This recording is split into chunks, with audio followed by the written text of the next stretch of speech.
നല്ല അന്തരീക്ഷമാണ്. ഇവിടെ മഴയായിരിക്കും എന്നൊക്കെ വെറുതെ പറഞ്ഞ് പേടിപ്പിച്ചതാണ്. എന്തായാലും നമുക്ക് ഇന്ന് സംസാരിക്കാനുള്ള വിഷയം നേരിട്ട് ശാസ്ത്രവുമായിട്ട് ബന്ധപ്പെട്ടതല്ല, ശാസ്ത്രം ചരിത്രത്തിൽ എന്നതാണ്. ശാസ്ത്രത്തിന്റെ ചരിത്രം ഇഷ്ടം പോലെ കിട്ടാനുണ്ട്. എങ്ങനെയാണ് ശാസ്ത്രത്തിലെ ഓരോ കാലഘട്ടത്തിലും വളർച്ച ഉണ്ടായത്, ന്യൂട്ടൺ എന്താ ചെയ്ത്, ഗലീലിയോ എന്താ ചെയ്ത്, ആർക്കിമിഡീസ് എന്താ ചെയ്ത്, അതിന്റെയൊക്കെ ചരിത്രം കിട്ടാൻ. ശാസ്ത്രമൊന്നും ഇല്ലാത്ത ചരിത്രവും കിട്ടാറുണ്ട്. ഞാനൊക്കെ പഠിച്ച അന്നത്തെ ചരിത്രം ഒരുപാട് രാജാക്കന്മാരുടെ കഥകളാണ്. ഏറ്റവും മഹാന്മാരായ രാജാക്കന്മാർ ഏറ്റവും കൂടുതൽ ചുമടുതാങ്ങികൾ നിർമ്മിക്കുകയും തണ്ണീർപ്പന്തലുകൾ ഉണ്ടാക്കുകയൊക്കെ ചെയ്തവരാണ്. പണ്ട് കാലത്ത് മനുഷ്യർക്ക് താമസിക്കാൻ വീടുണ്ടോ എന്നൊന്നും ആരും അന്വേഷിക്കില്ല. അത് ഓരോരുത്തർ കണ്ടുപിടിച്ചോളും. ഉണ്ടാകുമോ ഇല്ലാതിരിക്കോ എന്തിയോ. രാജാവിന്റെ ചുമടെടുത്ത് പോകുന്ന ആളുകൾക്ക് ഇടയ്ക്കിടയ്ക്ക് ചുമട് താങ്ങികൾ ഉണ്ടാക്കുക, പിന്നെ അവർക്ക് ദാഹിക്കുന്നതിന് വെള്ളം കൊടുക്കാനുള്ള സംവിധാനം ഉണ്ടാക്കുക, ഇടയ്ക്ക് തങ്ങാനുള്ള ചില സ്ഥാപനങ്ങൾ ഉണ്ടാക്കുക. ഇതൊക്കെ കൊണ്ട് രാജാവിന്റെ പണി കഴിഞ്ഞു. പിന്നെ ഷാജഹാനെ പോലെയുള്ള രാജാക്കന്മാരാണെങ്കിൽ വൻതോതിൽ നികുതി വിരിച്ചിട്ട് അത് മുഴുവൻ തന്നെ വമ്പൻ കെട്ടിടങ്ങൾ, താജ്മഹൽ ഉൾപ്പെടെയുള്ള കെട്ടിടങ്ങളൊക്കെ ഉണ്ടാക്കാനും ഒക്കെയാണ് ചെലവഴിച്ചത്. അത്തരം ചരിത്രം യഥാർത്ഥത്തിൽ ചരിത്രമല്ല എന്ന് ആദ്യം പറഞ്ഞത് മാർക്സാണ്, കാൾ മാർക്സാണ്. ചരിത്രം എന്ന് പറയുന്നത് സാമൂഹ്യ വികാസത്തിന്റെ ഗതികളുമായിട്ട് ബന്ധപ്പെട്ടതാണ്. സമൂഹം എങ്ങനെ വളരുന്നു ഓരോ കാലഘട്ടത്തിലും, അതാണ് ചരിത്രം പറയാൻ. അങ്ങനെ പറയുമ്പം നമുക്ക് ഓരോ കാലത്തും ചുമടുതാങ്ങികൾ ഉണ്ടാക്കിയ രാജാക്കന്മാരുടെ കഥയാവില്ല കേൾക്കേണ്ടി വരിക. ഓരോ കാലത്തും ജനങ്ങൾ എങ്ങനെയാണ് ജീവിച്ചത്, ഏത് തരത്തിലുള്ള ഉൽപാദനമാണ് നടത്തിയത്, എങ്ങനെയാണ് അതിന്റെ വിതരണം നടന്നത് തുടങ്ങിയ കാര്യങ്ങളാണ്. ഡി കൊസാംബി പറയും പോലെ ഒരു രാജാവ് തണ്ണീർപ്പന്തലുണ്ടാക്കിയതിന്റെ എണ്ണമല്ല പ്രധാനം. ഒരിടത്ത് തൂമ്പയാണോ കൂടുതൽ ഉപയോഗിച്ചിരുന്നത്, അതല്ല ഉഴാനുള്ള കലപ്പകളാണോ ആദ്യം ഉണ്ടായത്, ഏതാണ്, ഓരോന്നും ജീവിതത്തെ എങ്ങനെ മാറ്റിമറിച്ചു, എങ്ങനെ തൂമ്പ കൊണ്ട് കിളച്ചിരുന്ന സ്ഥാനത്ത് ഒരു ഉഴവിനുള്ള കലപ്പ വന്നപ്പം അത് ആ സമൂഹത്തിന്റെ ജീവിതത്തെ എങ്ങനെ വളർത്തിയെടുത്തു, മാറ്റിമറിച്ചു. അങ്ങനെ ജീവിതം എങ്ങനെയാണ് മുന്നോട്ട് പോകുന്നത്, അതിന് ശാസ്ത്രം എന്താണ് അത് ചെയ്തുകൊണ്ടിരിക്കുന്നത്, ഇത്തരം കാര്യങ്ങളാണ് പ്രധാനം. അത്തരം കാര്യങ്ങളാണ് ശാസ്ത്രം ചരിത്രത്തിൽ എന്നുകൊണ്ട് ഉദ്ദേശിക്കുന്നത്. സമൂഹം മാറുന്നത് എപ്പോഴും ശാസ്ത്രത്തിൽ പുതിയ കണ്ടെത്തലുകൾ നടക്കുമ്പോഴാണ്. ഇല്ലെങ്കിൽ സമൂഹം ഇങ്ങനെ മുന്നോട്ട് പോകാതെ കിടന്നു. നിങ്ങൾക്കൊക്കെ അറിയാം, മനുഷ്യ ജീവിതത്തിൽ ഏറ്റവും അധികം സന്തോഷം നൽകുന്നതൊന്നും ശാസ്ത്രമല്ല. ശാസ്ത്രത്തിന് വലിയ പ്രാധാന്യം കൊടുക്കുമ്പോഴും നമ്മൾ തിരിച്ചറിയേണ്ട ഒരു കാര്യമുണ്ട്. ഒരു നല്ല പാട്ട് കേൾക്കുമ്പോൾ കിട്ടുന്ന സന്തോഷം ഒരു ശാസ്ത്ര പുസ്തകം വായിച്ചാൽ കിട്ടില്ല. ഒരു കുട്ടിയും പഠിച്ച് മടുക്കുമ്പോ ഞാൻ പോയി അല്പം TV കാണട്ടെ എന്ന് പറയുന്നതിന് പകരം ഞാൻ പോയിട്ട് ഒരു ശാസ്ത്ര പരീക്ഷണം ചെയ്യട്ടെ എന്ന് പറയില്ല.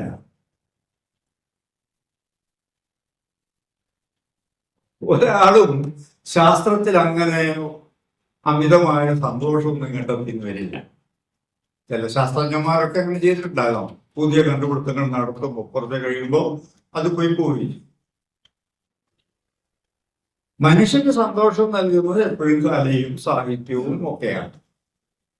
നല്ലൊരു പാട്ട് കേൾക്കാൻ കിട്ടുന്ന സന്തോഷം. അല്ലെങ്കിൽ നല്ലൊരു കഥ വായിക്കുമ്പോൾ കിട്ടുന്ന ആനന്ദം, ആ ദുഃഖം നമ്മൾ ജനിപ്പിക്കുന്ന കഥകളായാൽ പോലും അത് നമുക്ക് നൽകുന്ന ഒരു ആനന്ദം, അത് ഒരു ശാസ്ത്ര പുസ്തകം വായിച്ചാൽ കിട്ടില്ല. ഒരു നോവൽ വായിക്കുമ്പോൾ, ഒരു കവിത വായിക്കുമ്പോൾ, അല്ലെങ്കിൽ ഒരു സിനിമ കാണുമ്പോൾ, ഇതൊക്കെയാണ് നമ്മുടെ ജീവിതത്തിലെ ഏറ്റവും കൂടുതൽ സന്തോഷം പകർന്നു നൽകുന്ന കാര്യങ്ങൾ. അപ്പൊ പിന്നെ ശാസ്ത്രത്തിന്റെ പ്രാധാന്യം എന്താ? ശാസ്ത്രത്തിന്റെ പ്രാധാന്യം ഇതൊക്കെ നമുക്ക് കിട്ടണമെങ്കിൽ ശാസ്ത്രം വേണം. നിങ്ങൾക്ക് യേശുദാസിന്റെ പാട്ട് നേരിട്ട് കേൾക്കാനൊന്നും പലപ്പോഴും സാധിക്കില്ല. നിങ്ങൾക്ക് അതിന്റെ റെക്കോർഡുകളാണ് കിട്ടാറ്. റെക്കോർഡ് കിട്ടണമെങ്കിൽ ശാസ്ത്രം വേണം. യേശുദാസ് വന്നാൽ പോലും പാട്ട് നിങ്ങൾക്ക് കേൾക്കണമെങ്കിൽ മൈക്കിലൂടെ കേൾക്കാൻ പറ്റുള്ളൂ. നല്ലൊരു സൗണ്ട് സിസ്റ്റം വേണം. ഒരു നല്ല ഗംഭീരമായ സാഹിത്യകൃതി, അഭിജ്ഞാന ശാകുന്തളോ എഴുതിയ കാലത്ത് അത് എത്ര പേര് വായിച്ചിട്ടുണ്ടാവും എന്ന് ആലോചിച്ചു നോക്കിയുള്ളൂ. വളരെ വളരെ കുറച്ച് പേരുണ്ട് അവിടെ. കാരണം അന്ന് കൈകൊണ്ട് എഴുതിയാലേ വായിക്കാറുള്ളൂ, വേറെ അച്ചടിയൊന്നുമില്ല. ഇപ്പോഴാണ് അഭിജ്ഞാന ശാകുന്തളം നിങ്ങൾക്ക് ചെറിയ വിലയ്ക്ക് വാങ്ങാൻ കിട്ടും. കാരണം ശാസ്ത്രം നൽകിയ സഹായമാണ്, അച്ചടി എന്ന് പറയുന്നത്. സിനിമ എന്ന് പറയുന്നത് അപ്പടി തന്നെ ശാസ്ത്രത്തിന്റെ സംഭാവനയാണ്, മുമ്പില്ലാത്തതാണ്. ശാസ്ത്രത്തിന്റെ വളർച്ചയുടെ ഒരു ഉയർന്ന ഘട്ടത്തിൽ മാത്രം ഉണ്ടായി വന്നതാണ് സിനിമ. അപ്പൊ നമ്മുടെ ജീവിതം മുന്നോട്ട് പോകണമെങ്കിൽ ശാസ്ത്രം കൂടിയേ പറ്റൂ. അങ്ങനെ ജീവിതത്തെ മുന്നോട്ട് നയിക്കുന്നത് എന്താണോ അതാണ് ശാസ്ത്രം. അതിനർത്ഥം ശാസ്ത്രമാണ് സർവപ്രധാനം എന്നല്ല. ശാസ്ത്രം ഇല്ലാതെ നമുക്ക് മുന്നോട്ട് പോകാൻ കഴിയില്ല. തീർച്ചയായിട്ടും ശാസ്ത്രം എല്ലാത്തിനും സഹായിയായിട്ട് നമ്മുടെ കൂടെ ഉണ്ടാകും. അതാണ് ശാസ്ത്രത്തിന്റെ പ്രാധാന്യം. ശാസ്ത്രബോധവും അതുപോലെ തന്നെ പ്രധാനമാണ്. നമുക്കിന്നില്ലാതെ പോയിക്കൊണ്ടിരിക്കുന്ന ഒരു സാധനം അതാണ്. കാര്യങ്ങളെ ചോദ്യം ചെയ്ത് സംശയത്തോടെ വീക്ഷിക്കുന്ന സ്വഭാവം അത് ശാസ്ത്രത്തിന്റെ സവിശേഷതയാണ്. കേട്ട ഉടനെ വലിയ ആളാണ് പറയുന്നത് എന്നുള്ളതുകൊണ്ട് വിശ്വസിക്കേണ്ട ഒരാവശ്യമില്ല. എന്താണ് ആൾ പറയുന്നത് എന്ന് കേട്ട് അത് സ്വീകരിക്കാൻ പറ്റിയതാണെന്ന് തോന്നിയാൽ മാത്രം അതിനെ ശരിക്കും വിശകലനം ചെയ്തിട്ട് വേണം അത് സ്വീകരിക്കാൻ. അതാണ് ശാസ്ത്രത്തിന്റെ രീതി. ശ്രീബുദ്ധൻ പറഞ്ഞിട്ടുള്ളതാണ്, ഞാൻ പറയുന്ന കാര്യങ്ങൾ പോലും നിങ്ങൾ അപ്പടി സ്വീകരിക്കേണ്ടതില്ല, ശരിയാണോ എന്ന് നിങ്ങൾ ആലോചിച്ച് നിങ്ങൾക്ക് സ്വീകാര്യമായത് മാത്രമേ സ്വീകരിക്കാവുള്ളൂ എന്ന് പറഞ്ഞ ആള് ശ്രീബുദ്ധനാണ്. എല്ലാ കാര്യങ്ങളോടും നമ്മുടെ സമീപനം അതായിരിക്കണം. ശാസ്ത്രകാര്യങ്ങളോട് മാത്രമല്ല, ജീവിതത്തിലെ മറ്റെല്ലാ പ്രശ്നങ്ങളോടും നമ്മുടെ സമീപനം ഒരു സംശയത്തോടു കൂടിയ വീക്ഷണമായിരിക്കണം. ശരിയാണോ, ഇത് തന്നെയാണോ? ഇത് യഥാർത്ഥത്തിൽ മനുഷ്യ സ്വഭാവമാണ്. ചെറിയ കുട്ടികളിലൊക്കെ നമുക്കിത് കാണാം. ഒരു ചെറിയ കുട്ടിയോട് അമ്മയോ അച്ഛനോ ഒക്കെ കാര്യങ്ങൾ പറഞ്ഞാൽ അപ്പടി വിശ്വസിക്കുകയല്ല ചെയ്യുക, ചോദ്യം ചെയ്യും. തീർച്ചയായിട്ടും അത് അങ്ങനെ തന്നെയാണോ, ഇങ്ങനെ ആയാൽ എന്താ എന്ന് വീണ്ടും വീണ്ടും ചോദിക്കുന്ന സ്വഭാവം ചെറിയ കുട്ടികളിലുണ്ട്. പക്ഷെ കുറെ കഴിയുമ്പോൾ അത് ഇല്ലാതാകുന്നുണ്ട് നമ്മുടെ സമൂഹത്തിൽ. കാരണം ചിലരെ ഒന്നും ചോദ്യം ചെയ്യാൻ പാടില്ല എന്ന് സമൂഹം പഠിപ്പിക്കാൻ തുടങ്ങും. അച്ഛനെ അമ്മയും ചോദ്യം ചെയ്യാൻ പാടില്ല, പ്രത്യേകിച്ച് അച്ഛനെ. അമ്മയെ പിന്നെയും ചോദ്യം ചെയ്യും. അച്ഛനെ ചോദ്യം ചെയ്യാൻ പാടില്ല, ഗുരുവിനെ തീരെ പാടില്ല, പിന്നെയോ പുരോഹിതന്മാരെ അത്രയും പോലും പാടില്ല. മൂന്ന് കൂട്ടരെ ഒരു വിധത്തിലും സംശയിക്കാനോ ചോദ്യം ചെയ്യാനോ പാടില്ല എന്നാണ് നമ്മുടെ സമൂഹം നമ്മുടെ കുട്ടികളോട് പറയുന്നത്. അവർ പറയുന്നതെല്ലാം അപ്പടി സ്വീകരിക്കുകയാണ്. അതിങ്ങനെ പതുക്കെ പതുക്കെ നമ്മുടെ ഉള്ളിൽ വന്നു ചേരുകയാണ്. നമ്മുടെ കുട്ടികളൊക്കെ തന്നെ ഇന്നത്തെ രീതിയിൽ അന്ധവിശ്വാസങ്ങൾക്കൊക്കെ വിധേയമാകുന്നത് ഇതുകൊണ്ടാണ്. നമ്മുടെ വീട്ടിൽ നിന്ന് കിട്ടുന്ന ഈ പാഠമാണ്. ചില ആളുകളെ ചോദ്യം ചെയ്യാൻ പാടില്ല, സംശയത്തോടെ വീക്ഷിക്കാൻ പാടില്ല എന്നുള്ള ആ വീക്ഷണം അത് നമ്മുടെ കുഞ്ഞുങ്ങളിലേക്ക് പകർന്നു നൽകുന്നത് നമ്മളൊക്കെ തന്നെയാണ്, രക്ഷിതാക്കളാണ്. എന്തിനേയും ചോദ്യം ചെയ്ത് മാത്രം സ്വീകരിക്കുക എന്നുള്ള രീതിയിലേക്ക് വേണം നമുക്ക് പോകാനെങ്കിൽ മാത്രമേ ഒരു ശാസ്ത്രബോധമുള്ള സമൂഹമായിട്ട് മാറൂ. ശാസ്ത്രം യഥാർത്ഥത്തിൽ ഇങ്ങനെ എന്താ എവിടുന്ന് ഒരാളുടെ മനസ്സിൽ ഇങ്ങനെ പെട്ടെന്ന് തോന്നും ഒരു കവിത പോലെ, ഒരു കഥ പോലെയൊന്നും അല്ല. ഒരു കഥ എഴുതുന്ന ഒരാൾക്ക് ആ കഥ എഴുതാം, അത് അയാളുടെ സ്വന്തമാണ്. മറ്റൊരാൾക്കും അതിൽ കൈവച്ച് നന്നാക്കാമെന്ന് വിചാരിക്കും. ഇപ്പൊ ഡാവിഞ്ചി വരച്ച ഒരു ചിത്രത്തിൽ ഞാനൊന്ന് നന്നാക്കി കളയാന്ന് വിചാരിച്ച പെയിന്റ് ബോക്സ് എടുത്ത് എന്നാലുണ്ടാകുന്ന അനുഭവം എനിക്കറിയാം എന്തായിരിക്കും. ഒരു ചിത്രത്തെ നന്നാക്കാൻ ശ്രമിച്ചാൽ, ഒരു കവിതയെ നന്നാക്കാൻ ശ്രമിച്ചാൽ, ഒരു നോവലിനെ മെച്ചപ്പെടുത്താൻ ശ്രമിച്ചാൽ ഒക്കെ നമ്മൾ പരാജയപ്പെടും. കാരണം അത് വ്യക്തിയുടെ സൃഷ്ടിയാണ്. ആ വ്യക്തിക്ക് മാത്രമേ അതിൽ എന്തെങ്കിലും ചെയ്യേണ്ടത്. ആ ശ്രമിച്ച ശാസ്ത്രം അങ്ങനെയല്ല. ശാസ്ത്രം ഒന്നിനു മേലെ ഒന്നായിട്ട് ഇങ്ങനെ പടുത്തുയർത്തുന്നതാണ്. ഒരു ശാസ്ത്രജ്ഞനും പെട്ടെന്ന് എന്തോ ആശയം ഇങ്ങനെ ആകാശം ഒന്ന് വീണ് കിട്ടും പോലെ കിട്ടിയതല്ല. ന്യൂട്ടണും അങ്ങനെയല്ല, അല്ലെങ്കിൽ ആർക്കിമിഡീസ് അങ്ങനെയല്ല, ഗലീലിയോയും അങ്ങനെയല്ല. എല്ലാവർക്കും എവിടുന്നൊക്കെയോ ആശയങ്ങൾ കിട്ടുകയും അതിന്മേൽ പുതുതായിട്ട് പലതും പടുത്തുയരുകയും ചെയ്യുന്നത്. ശാസ്ത്രം പതുക്കെ പതുക്കെ വളർന്നു വരുന്ന ഒന്നാണ്. ഈ സ്വഭാവമാണ് മറ്റുള്ള മനുഷ്യന്റെ എല്ലാ പ്രവർത്തന മേഖലകളിൽ നിന്നും, സൃഷ്ടിപരമായ കഴിവുകളിൽ നിന്നും ശാസ്ത്രത്തെ മാറ്റി നിർത്തും. ബാക്കി ഞാൻ നേരത്തെ പറഞ്ഞു, എല്ലാം തന്നെ വ്യക്തിയുടെ സൃഷ്ടിയാണ്. അയാൾക്ക് അതിലെന്തെങ്കിലും ചെയ്യാം, മറ്റാരും അതിൽ ഇടപെട്ട് നന്നാക്കാൻ ശ്രമിക്കുന്ന കാര്യമില്ല. പക്ഷേ ശാസ്ത്രത്തിൽ അങ്ങനെയല്ല. ഓരോരുത്തർക്കും അതിൽ പലതും ചെയ്യാൻ. അങ്ങനെ ചെയ്ത് പടുത്തുയർത്തിക്കൊണ്ടുവരുന്ന അതാണ് യഥാർത്ഥം. അതാണ് നമ്മുടെ സംസ്കാരത്തെ വളർത്തിയെടുക്കുന്നത്. മനുഷ്യന്റെ ഏറ്റവും വലിയ കണ്ടുപിടുത്തം എന്ന് പറയുന്നത് കൃഷിയാണ്. നമ്മൾ പലപ്പോഴും വേറെ പലതും ഒക്കെ പറയാറുണ്ട്. ഐൻസ്റ്റൈൻ്റെ കണ്ടുപിടുത്തത്തെ പറയുമ്പോൾ അതാണ് ഏറ്റവും വലുതെന്ന് തോന്നും. ന്യൂട്ടന്റെ കണ്ടുപിടുത്തത്തെ, ഗ്രാവിറ്റേഷൻ, ഗുരുത്വാകർഷണത്തെ കുറിച്ച് പറയുമ്പോൾ അതാണ് ഏറ്റവും വലുതെന്ന് തോന്നുന്നു. അങ്ങനെയല്ല. മനുഷ്യ സമൂഹത്തിന്റെ ഏറ്റവും വലിയ കണ്ടുപിടുത്തം എന്ന് പറയുന്നത് കൃഷിയാണ്. അതാട്ടെ ആരാ കണ്ടുപിടിച്ചോന്നും അറിയില്ല, എങ്ങനെയാണ് കണ്ടുപിടിച്ചോന്നും അറിയില്ല. യാദൃച്ഛികമാണ് കണ്ടുപിടുത്തം. തൂരിപ്പോയ ധാന്യങ്ങള് മഴ പെയ്യുമ്പോൾ വന്നത് കണ്ടിട്ടാകാം. അത് പിന്നീട് വളർന്ന് ഫലം തരുന്നത് കണ്ടിട്ടാകാം. ചിലപ്പം നമുക്കും ഇത് ചെയ്തുകൂടെ തോന്നിയിട്ടുണ്ടാകുക. അങ്ങനെ ചെയ്ത ആള് ശാസ്ത്രജ്ഞൻ തന്നെയാണ്. ശാസ്ത്രജ്ഞൻ എന്ന് പറയുമ്പോൾ നമ്മുടെയൊക്കെ മനസ്സിൽ വരുന്ന ചിത്രമാണ്. കോട്ടൊക്കെ ഇട്ട് ടൈയൊക്കെ കെട്ടി ഉള്ള ഒരു ഗംഭീരമായ ചിത്രമാണ്. ആ ചിത്രമൊക്കെ വളരെ അടുത്ത കാലത്ത് ഉണ്ടായിരുന്നതാണ്. പണ്ടത്തെ കാലത്തെ ശാസ്ത്രജ്ഞന്മാർക്ക് ഒന്നും കോട്ടും ഇല്ല, ടൈയും ഇല്ല, വെറും കോണകമൊക്കെ കൊടുത്ത് വയലിൽ പണിയെടുക്കുന്ന ഒരു കർഷകരായിരിക്കും ഒരു മുഖ്യ കണ്ടുപിടുത്തം.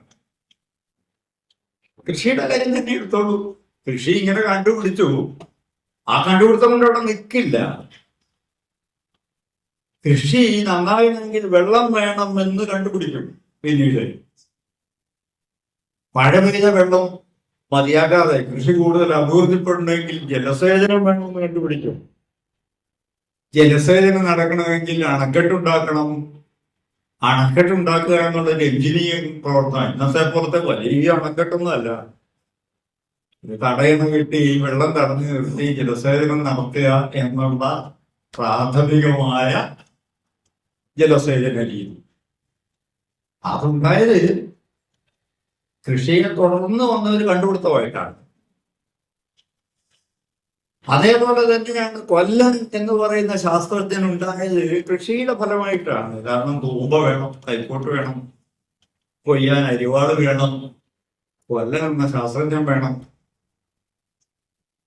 ഇതൊരു ശാസ്ത്രമാണോ എന്നൊക്കെ പെട്ടെന്ന് നമുക്ക് സംശയം തോന്നും. തീർച്ചയായിട്ടും കൃഷിക്ക് മുന്നോട്ട് പോകണമെങ്കിൽ ഈ ശാസ്ത്രജ്ഞൻ വേണം, കൊല്ലണമെന്ന് ശാസ്ത്രജ്ഞൻ കൂടിയേ വരും. അതേപോലെ തന്നെ കൃഷി എന്ന് ചെയ്യണം, എപ്പം ചെയ്യണം, എപ്പം വളം ചേർക്കണം, എപ്പം കളവറയ്ക്കണം, എപ്പം വിളവെടുക്കണം എന്നൊക്കെ മുൻകൂട്ടി അറിയണം. എന്നാലേ നന്നായി കൃഷി ചെയ്യാൻ പറ്റും. അപ്പൊ അതിന് നമുക്കൊരു കലണ്ടർ വേണം. ഇപ്പൊ മഴ തുടങ്ങും, അപ്പൊ മഴയ്ക്ക് മുമ്പേ അതിനുള്ള ഒരുക്കം നടത്തണം. അപ്പൊ അതിനെന്ത് ചെയ്യണം? കലണ്ടർ ഉണ്ടാക്കണ എന്ത് വേണം? ഭൂമിയിൽ വരെ ഒരു വിധത്തിൽ കലണ്ടർ ഉണ്ടാക്കാവുന്ന വൃത്തിയില്ല, മാനത്ത് മാത്രമേ ഉള്ളൂ. ആകാശം നോക്കിയാണ് കലണ്ടർ ഉണ്ടാക്കുന്നത്. നമുക്കറിയാം പലതരത്തിലുള്ള കലണ്ടർ ഉണ്ടല്ലോ.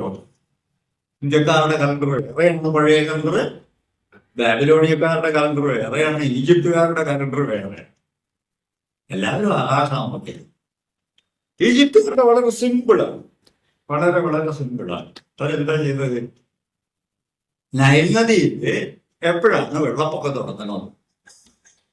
നൈൽ നദിയിൽ വെള്ളപ്പൊക്കം തുടങ്ങുന്ന കാലത്ത് രാവിലെ സൂര്യന്റെ ഒപ്പം സിറിയസ് നക്ഷത്രം ഉദിച്ചു വരും. അതാണ് അവിടെ കണ്ടെത്തലാണ്. ഇതൊരു നിരീക്ഷണത്തിലൂടെ ഒരു കണ്ടെത്തലാണ്.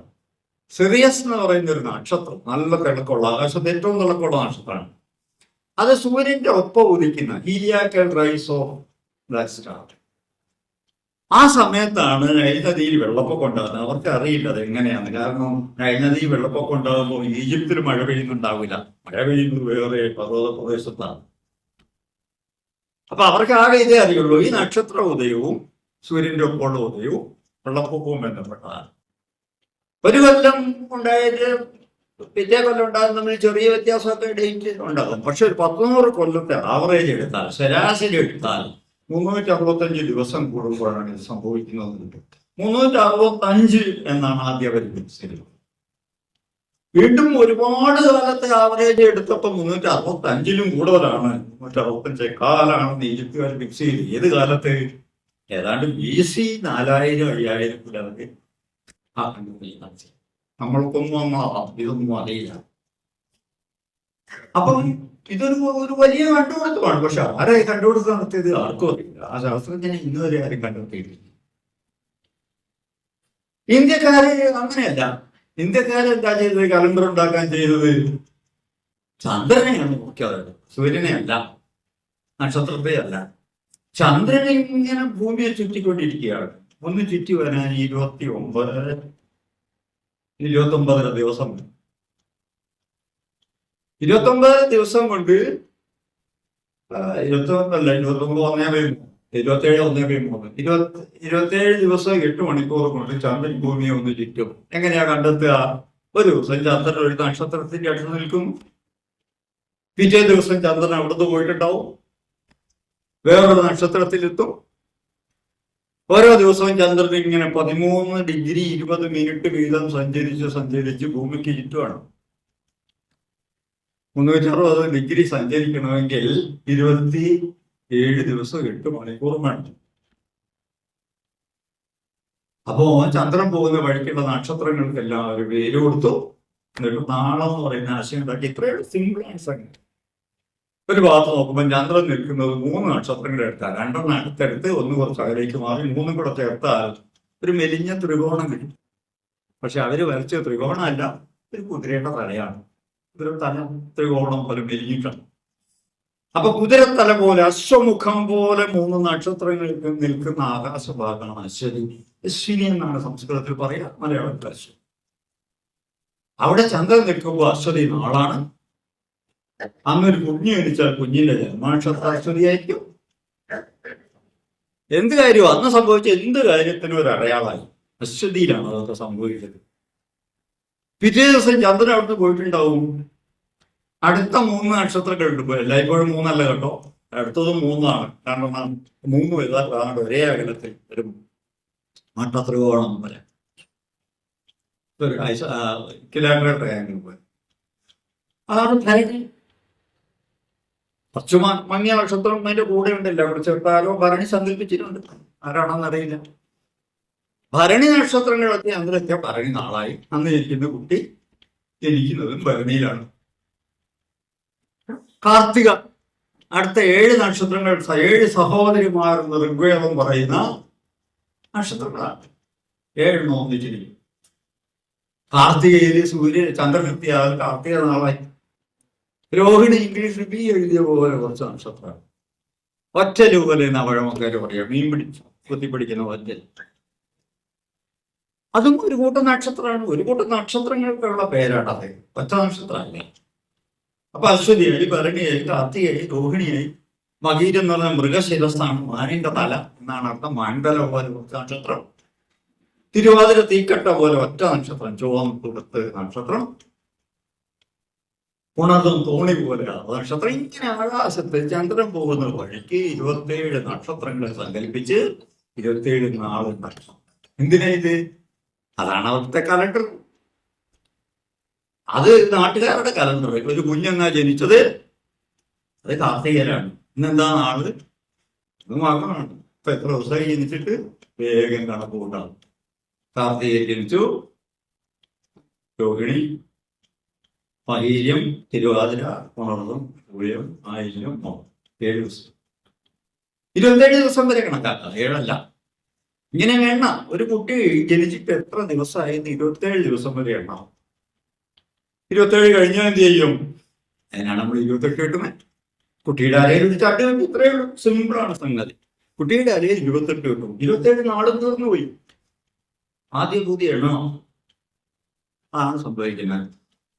അങ്ങനെ അടുത്ത 27 കഴിഞ്ഞാലോ ഈ ചരട് കിട്ടുന്നതിന് ഒരു രീതിയുണ്ട്. അതേ ചരടിൽ ഒരറ്റം നീട്ടിയിട്ടിരിക്കും ഫ്രീ ആയിട്ട്. ആ നീട്ടിയിട്ട ചരടിൽ ഒന്നുകിൽ ഒരു 27 ഒരു കെട്ടിടും, അല്ലെങ്കിൽ അവിടെ ഒരു മുത്ത് കോർത്തിടും. അപ്പൊ എത്ര കെട്ട് വീണോ അല്ലെ എത്ര മുത്ത് കോർത്തു എന്നുള്ളത് അതിനെ 27 കൊണ്ട് ഗുണിച്ചാൽ കുട്ടിയുടെ പ്രായമായി. അപ്പൊ ഇങ്ങനെ എന്ത് സിമ്പിൾ ആയിട്ടുള്ള കാര്യങ്ങളാണ് അന്നത്തെ ജ്യോതിഷികൾ ചെയ്യുന്നത്. ഇതൊന്നും അന്ധവിശ്വാസമല്ല. ഈ കുട്ടികൾ ജനിക്കുന്നതിന്റെ നാള് നോക്കുക, അരയിൽ ചരട് കിട്ടുന്നത് 28 കിട്ടുന്ന ആഘോഷിക്കുക, ഇതൊക്കെ അന്ധവിശ്വാസമാണെന്ന് വിചാരിക്കുന്ന ഒരുപാട് പേരുണ്ട്. അന്ന് അന്ധവിശ്വാസമല്ല. അതൊക്കെ ഇങ്ങനെ എന്താ നമ്മൾ ഉണ്ടാക്കിയെടുത്തതാണ്. അന്നത്തെ കാലത്തെ അത്യാവശ്യമുള്ള സംഗതിയാണ്. ഇന്നത് ആവശ്യമില്ലെങ്കിൽ നമുക്ക് കലണ്ടറുണ്ട്, കലണ്ടറിൽ മാർക്ക് ചെയ്താൽ മതി ജനിച്ചതെന്നാണ്.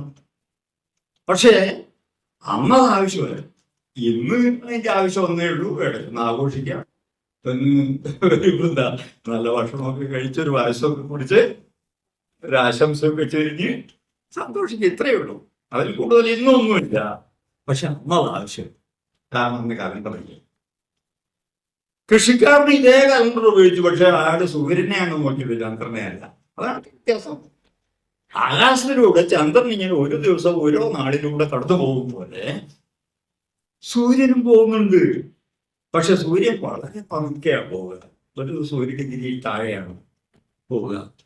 13.1/3 ഡിഗ്രിയുള്ള ഒരു നാളെ കിടക്കണമെങ്കിൽ 13-14 ദിവസം എടുക്കും സൂര്യൻ. 2 ആഴ്ച. അതിനെയാണ് ഞാറ്റുവേല, ഞായറുള്ള വേള, സൂര്യനുള്ള കാലം എന്നാണ് എൻ്റെ അർത്ഥം. ഇതാണ് ഞാറ്റുവേല, അശ്വതി ഞാറ്റുവേല. സൂര്യൻ അശ്വതി നക്ഷത്രത്തിലേക്ക് കടന്നാൽ, നാളിലേക്ക് കടന്നാൽ അശ്വതി ഞാറ്റുവേലയാണ്. പിന്നെ 2 ആഴ്ച. അപ്പൊ നമ്മുടെ കൃഷിക്കാർക്കറിയാം ഇനി 1.5 മാസമേ ഉള്ളൂ കാലവർഷം. രോഹിണി ഞാറ്റുവേലയ്ക്ക് മഴ തുടങ്ങും. അപ്പൊ നമുക്ക് നില വീഴണം, വിത്തുണക്കണം, പല പണിയും മുമ്പ് ചെയ്യണം. കാർത്തികയ്ക്ക് വിത്ത് പാകണം, എന്നാലേ ഞാറ് റെഡിയാവുള്ളൂ. അതിൽ ഭരണി കഴിഞ്ഞ് കാർത്തികയും കഴിഞ്ഞ് രോഹിണിക്ക് മഴ തുടങ്ങും. അപ്പോഴ് നമ്മൾ ഞാറ്. ഇതാണ് പണ്ടത്തെ കൃഷിയുടെ രീതി. എല്ലാവരും ഇങ്ങനെ കൃത്യമായിട്ട് ഈ ഡേറ്റിലായിരിക്കണമെന്നൊന്നുമില്ല. പക്ഷെ ഏതാണ്ട് ഇതാണ്. രോഹിണിക്ക് ഞാറ് നട്ട് കഴിഞ്ഞാൽ ഇനി അങ്ങോട്ട് മഴ തന്നെയാണ്. രോഹിണി മകീര്യത്തിൽ മഴ, മൃഗശിരസാണ് മകീര്യം. ഞാൻ പറഞ്ഞു തിരുവാതിരയ്ക്ക് മഴയോട് മഴ. ആർദ്ര നക്ഷത്രമാണ് തിരുവാതിര. ആർദ്ര എന്ന് പറഞ്ഞാൽ നനവുള്ള വാക്കിന്റെ നനയ്ക്കുന്നതാണ്. സൂര്യൻ ആർദ്ര നക്ഷത്രത്തിന്റെ ഒപ്പം ഉദിക്കുകയും അസ്തമിക്കുകയും ചെയ്യുന്ന തിരുവാതിര ഞാറ്റുവേല കാലം ഭൂമി മഴ കൊണ്ട് നനയുന്നതാണ് സങ്കല്പം. ഭൂമി എന്നൊന്നും വിചാരിക്കേണ്ട, നമ്മുടെ നാട്ടിൽ മഴ പെയ്തിട്ടേ ഉള്ളൂ. അവിടേക്കൊന്നും മഴയൊന്നും പെയ്യില്ല. കാരണം അന്ന് നമുക്കറിയാവുന്ന ഭാഗം ഇവിടാണ്. ഇവിടുത്തെ സംഗതികളാണ് നമ്മുടെ ശാസ്ത്രത്തിൽ ഉണ്ടാകുക. അപ്പൊ അന്ന് തിരുവാതിര ആർദ്ര നക്ഷത്രത്തിന് പേര് കൊടുക്കുന്ന നമ്മുടെ ഈ മഴയൊക്കെ ആയിട്ട് ബന്ധപ്പെട്ടാണ്. അത് കഴിഞ്ഞാൽ പുണർദമാണ്. സംസ്കൃതത്തിൽ പുനർ വസു, വസു എന്ന് പറഞ്ഞാൽ വെള്ളം എന്ന് അർത്ഥമുണ്ട്, ഐശ്വര്യം എന്ന് പറഞ്ഞു. പുനർ വസു എന്ന് പറഞ്ഞാൽ വീണ്ടും ഐശ്വര്യം എന്ന് അർത്ഥമുണ്ട്, വീണ്ടും വെള്ളം, അതായത് മഴ പെയ്യുന്നു. ഐശ്വര്യം എന്നർത്ഥം എങ്ങനെ വന്നു? നമ്മുടെ നാട്ടിൽ ഞാറൊക്കെ റെഡിയായി കതിരിടാനുള്ള ഒരുക്കത്തിലാണ്, വളർന്നു വന്നു കഴിഞ്ഞു. അങ്ങനെ പുണർദം കഴിഞ്ഞ് പുഷ്യം ആശ്ലേഷം, പൂയമാലിന്യം എന്ന് നമ്മൾ പറയുന്നത് പുഷ്യ ആശ്ലേഷമാണ് സംസ്കൃതത്തിൽ. പുഷ്യമാകുമ്പോഴേക്കും ശരിക്കും പുഷ്ടി പ്രാപിക്കും, ആശ്ലേഷമാകുമ്പോഴേക്കും കതിരിട്ട് കെട്ടിപ്പിടിച്ചിരിക്കുന്നുണ്ടോ. നെല്ലൊക്കെ കതിരിട്ട് നിൽക്കുന്ന കാലമാണ് ആശ്ലേഷം. അത് കഴിഞ്ഞ് മകവും പുരും വരും, കൊയ്ത്ത് കാലമാണ്. മറ്റേതല്ല, ഇതൊക്കെ നമ്മുടെ ജീവിതമായിട്ട് ബന്ധിപ്പിക്കുന്നത് ഈ അന്ധവിശ്വാസങ്ങളിലേക്കൊക്കെ നയിക്കുന്ന പുരോഹിതവർക്കാണ്. ഇപ്പൊ ഈ കാലത്ത് തുടക്കത്തിൽ ഇതൊന്നുമില്ല. തുടക്കത്തിൽ ഇത് കാലം നിർണയിക്കാനുള്ള നല്ലൊരു സങ്കല്പം. പക്ഷെ ഇതിനെ വേണമെങ്കിൽ മുതലെടുക്കാം എന്ന് മനസ്സിലാക്കിയത് പുരോഹിതരാണ്. അങ്ങനെയാണ് ചില നാള് നല്ലതും ചിലത് മോശമൊക്കെ. ഇപ്പൊ തിരുവാതിര നക്ഷത്രം എത്ര കാര്യമെടുക്കണമെന്ന് അറിയോ? നക്ഷത്രവും നമ്മളുമായിട്ട് ഒരു ബന്ധവുമില്ല. ഭൂമിയിൽ ഒരു കുഞ്ഞിൽ ജനിച്ച ഇവർ ആ നക്ഷത്രം അറിയണമെങ്കിൽ ഇവിടുന്ന് ആരെങ്കിലും ഒരു കമ്പി സന്ദേശം അയച്ചാൽ അവിടെ എത്തണ 520 കൊല്ലം എടുക്കും. 520 പ്രകാശ വർഷം അകലെയാണ് ഇവിടുന്ന് പുറപ്പെടുന്ന വെളിച്ചം. അവിടെ എത്താൻ 520 കൊല്ലം എടുക്കും. വെളിച്ചത്തേക്കാൾ കൂടുതൽ സ്പീഡിൽ ഒന്നിനും സഞ്ചരിക്കാനാവില്ല. 520 പ്രകാശ താഴെ കിടക്കുന്ന തിരുവാതിര നക്ഷത്രത്തുമായിട്ട് ബന്ധപ്പെട്ട് ഒരു കുഞ്ഞിന്റെ ഭാവി പറയാൻ പറ്റില്ല. പക്ഷെ അതൊന്നറിയില്ല. ഈ നക്ഷത്രവും ചന്ദ്രനും ഒരേ ദൂരത്താണ് അറിയാൻ. ചന്ദ്രൻ വെറും 1.25 സെക്കൻഡ് കൊണ്ട് വെളിച്ചം ഭൂമിയിലെത്തുന്ന അത്രയും അടുത്താണ്, വളരെ അടുത്താണ്. 1.25 സെക്കൻഡ് കൊണ്ട് വെളിച്ചെത്താണ്. തിരുവാതിരയിൽ 520 കൊല്ലം. പക്ഷേ ഈ നമ്മുടെ അറിവില്ലായ്മയിൽ നിന്ന് നമ്മൾ ഇതിനെയൊക്കെ കഥയാക്കി. ചില നക്ഷത്രത്തിൽ ജനിച്ചാൽ ആകെ കുഴപ്പമാണ്, ചിലതിൽ ജനിച്ചാൽ വളരെ നല്ലതാണ് എന്നുള്ള വിശ്വാസം. അങ്ങനെയാണ് ഈ വിശ്വാസങ്ങളൊക്കെ വരുന്നത്. മകം പറഞ്ഞ മകം, പൂയം പറഞ്ഞ പുരുഷൻ ഒക്കെ നല്ലതാണ്. അതിലൊക്കെ പൂയം പറഞ്ഞാലോ ഭയങ്കര കഷ്ടമാണ്. പൂയത്തിന് 4 കാല്, തനിക്ക് കാല്, അമ്മയ്ക്ക് കാല്, അമ്മാവന് കാല്, അച്ഛന് കാല് പോലെ.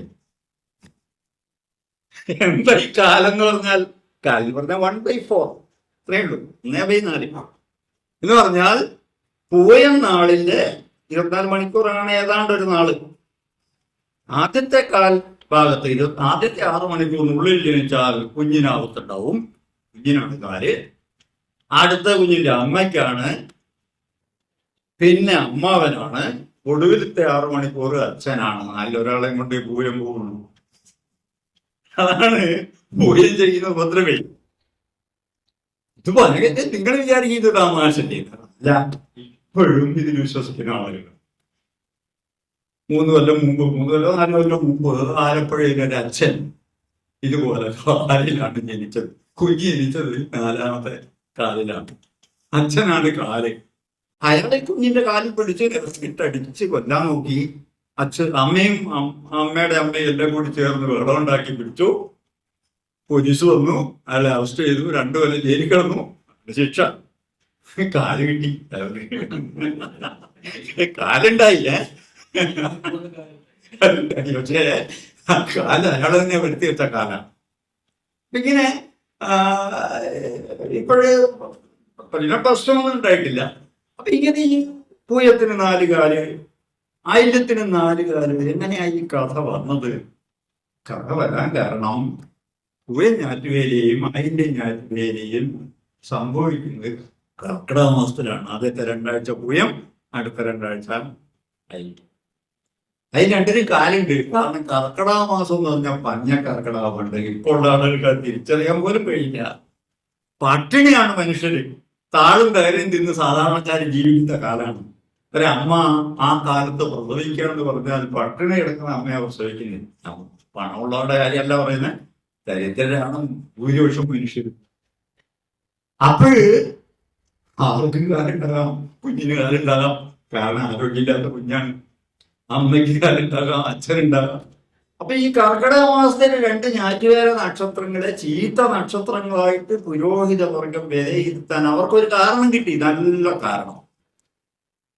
കാലിലുള്ള നക്ഷത്രമാണ്. അത് കഴിഞ്ഞിട്ടോ ചിങ്ങമാസം വരും, കൊയ്ത്തു തുടങ്ങും, പട്ടിണി തീരും. ആ പട്ടിണി തീരുന്ന കാലത്തെ 2 ഞാറ്റുവേലയാണ് ആവോ ഒരു ജയിക്കാൻ പറ്റിയ കാലമാണ്. അതുകൊണ്ട് ഒന്ന് പെണ്ണിനും കൊടുത്തു, ഒന്നാണിനും കൊടുത്തു.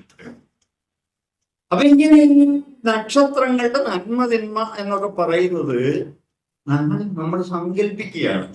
നമ്മളല്ല യഥാർത്ഥത്തിൽ പുരോഹിതന്മാര് ഉണ്ടാക്കിയെടുത്ത് നമ്മളെ കൊണ്ട് സങ്കല്പിക്കുകയാണ്.